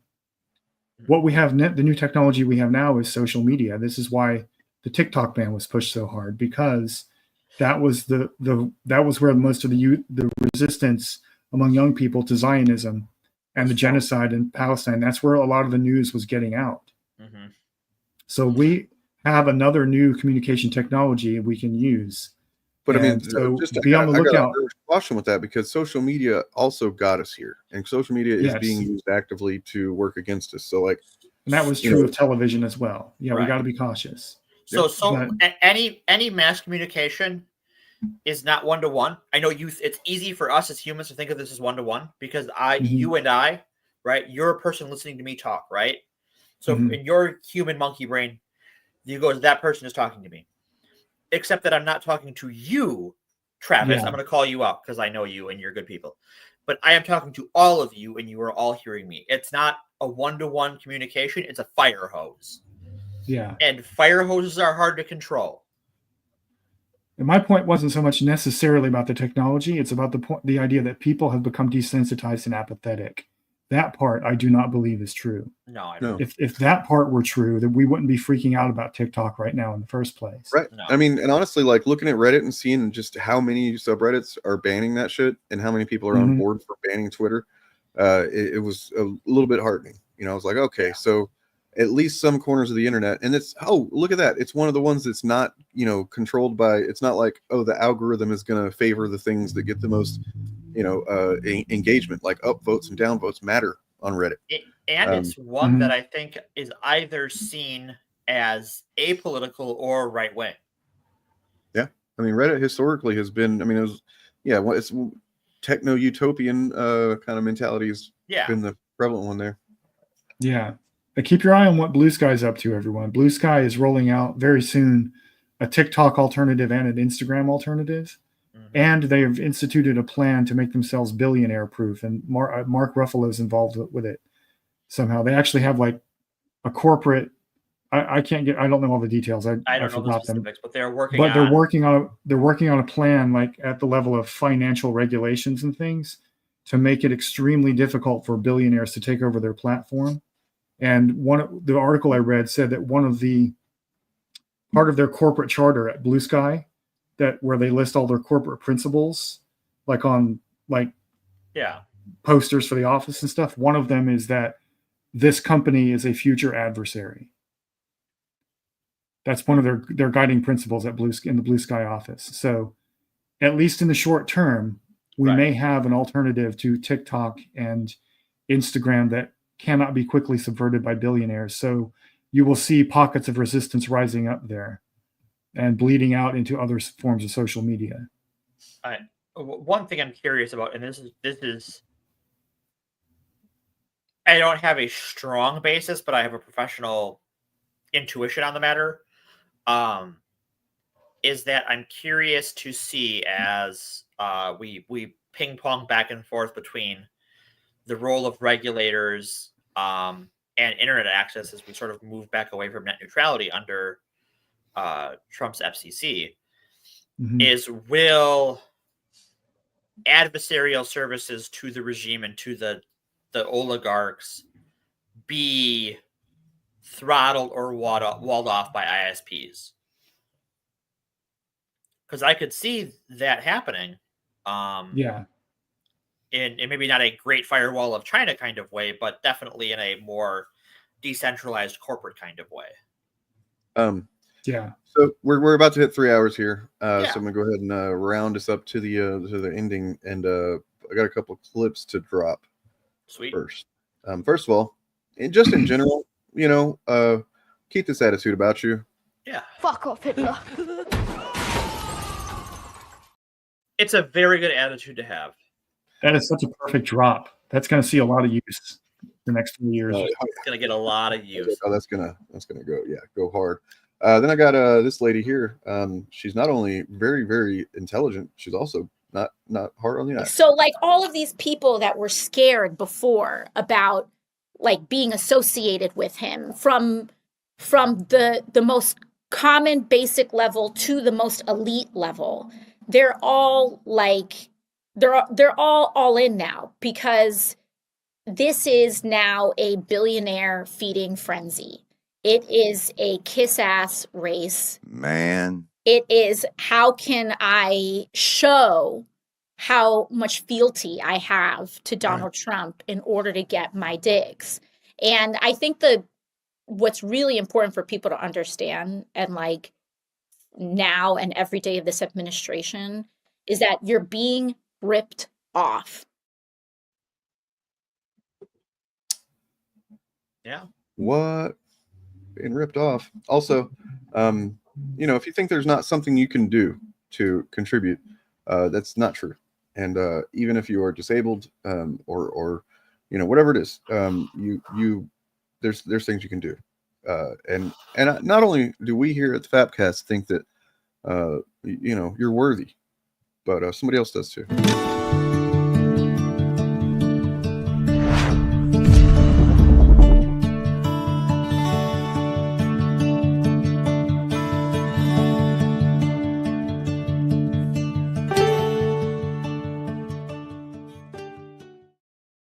Oh, thanks, Bill. Hmm. All right. Praise Bill. Praise Bill. Yeah. There's a lot of stuff you can do to be part of the resistance if needed, and it doesn't have to ever involve confronting anybody physically or even verbally. Like a good one, make a map of your neighborhood. Map out escape routes, not just for yourself, but for other people, and then be ready to share those. Yeah, we're gonna be looking into that and trying to present some of those options, or at least where to start looking. Maybe next neighborhood week. maps are just good, handy things to have. Yep. A lot of areas. It's very good for finding concentrations of ice on the road that you want to avoid slipping on if you don't have your cute winter boots. Right. If you don't have cute winter boots, let other people know where you see ice. And if there's like certain types of vehicles that are by the ice, you should let people know that those vehicles are by the ice, because no one wants to hit those vehicles. Mm-hmm. Yeah, I mean, it's Michael. As far as that goes, I've changed where the shop situation from what I was at to a different one. I just haven't finished that one yet. So I haven't really made it go, but you know, coming soon. Yeah. TM. Shit. I mean, the only thing that it just what sucks is that realizing that it's almost like they will go even harder if we put up a woman or a person of color candidate. You know what I mean? Like they will and it's frustrating. You need what you need is a 60-year-old white guy. Well, unfortunately, what but we when need he is unzips his skin and he's really just like a AOC in there, right? yeah. Well, presidential politics are not the root out of this. Part of the problem here is that we, on the left, and I'm including the left, the broad definition of the left, to include most of the Democratic Party, is that we've bought into the idea that hierarchy is the way to get things done. It's not. Right. And what we need less than the right presidential candidate is an entirely new. It's just fantasy football, basically. Yeah. You know, it's not really. It doesn't do anything right now. It's engaging your mind in something that is not beneficial. And then Bernie's not going to be running again. That dude's probably going to be dead in 5 years or Bernie less. might be cold by then. He's making his exit finally. Give him like a year of just like chilling before he goes. Right. So more than the right presidential candidate, what we need is an entirely new organizing philosophy and an entirely new theory of power. And yeah, this is why I have been so start local. Even if all you can do is vote, and I get it because we are all busy people with lives and our own problems we have to deal with. Voting in local elections, they happen a couple times a year at most. Mm-hmm. Well, the thing is, if you've ever read or heard of the Society of the Spectacle, it's a book, it's theory, and it's true that like we have become addicted to the spectacle of you know, even whenever we are engaging with politics, we're engaging with the most disconnected level of politics because we're talking about presidents, and because that's the one that's the most televisable and the one that you know everybody can generally kind of wrap their head around. Whereas like it gets a little tedious talking about local municipal politics and shit like that. But it's just as important as it can be tedious. So basically, if we're engaging talking about the president, if that's what we're talking about at this point going forward anyway, until it's time to literally vote for a president, which generally, I mean, you're going to know who to vote for, or you're just not thinking right. I'm going to save you some trouble if you're worried about who to vote for or who's going to run in 2028. Stop. Yeah, because we don't know that it will matter. And you're looking at the jangling keys is what you're doing. Right. It doesn't matter. Blank Boxman 2028. Mm-hmm. D's nuts 2028. Right. We're gonna be pushing on that for sure. D's nuts. I'm gonna tell my son about that when he thinks that's funny. I am going to start promoting the Wisconsin Supreme Court race next episode. You will not escape it. And I will be doing that every week until it is over. If we can get our shit together, if I can get my shit together, I'd like to have just like a resource that I can send you to like look at the, here's where to go to look who's running or whatever. And let's see if I can actually get it done. Any help would be awesome. Join the Discord. Yes, join the Discord. The House of F Discord. Yeah. Especially in rural areas and small communities across the United States, it is insanely easy to get elected to the school board or the city council, and you'll get paid for doing it, for being there and like forcing through policy changes at the local level that will directly help marginalized people in your community. Yeah. And even if you don't push things through, you might stop things from being pushed through, like these book bans and stuff. Mm-hmm. And like, that changes lives, not only just because like those resources are still available, but our library system and our school libraries are so underfunded and understaffed that people whose job it is to help people find the resources they're looking for will not have to take time out of their day to remove resources. Yeah. You're winning two battles at once.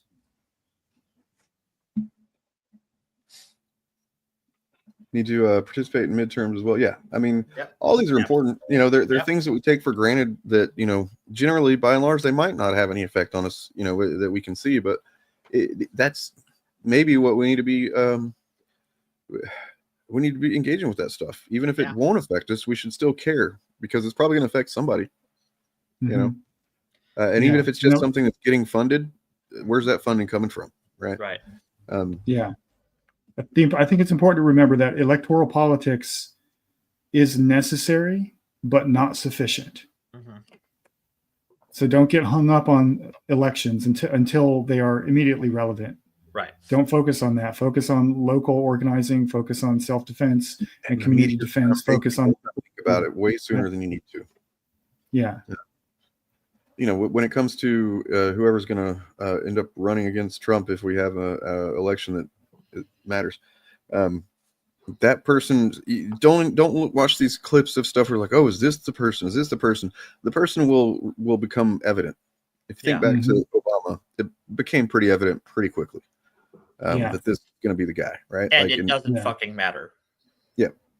So you're voting for that person anyways. Yep.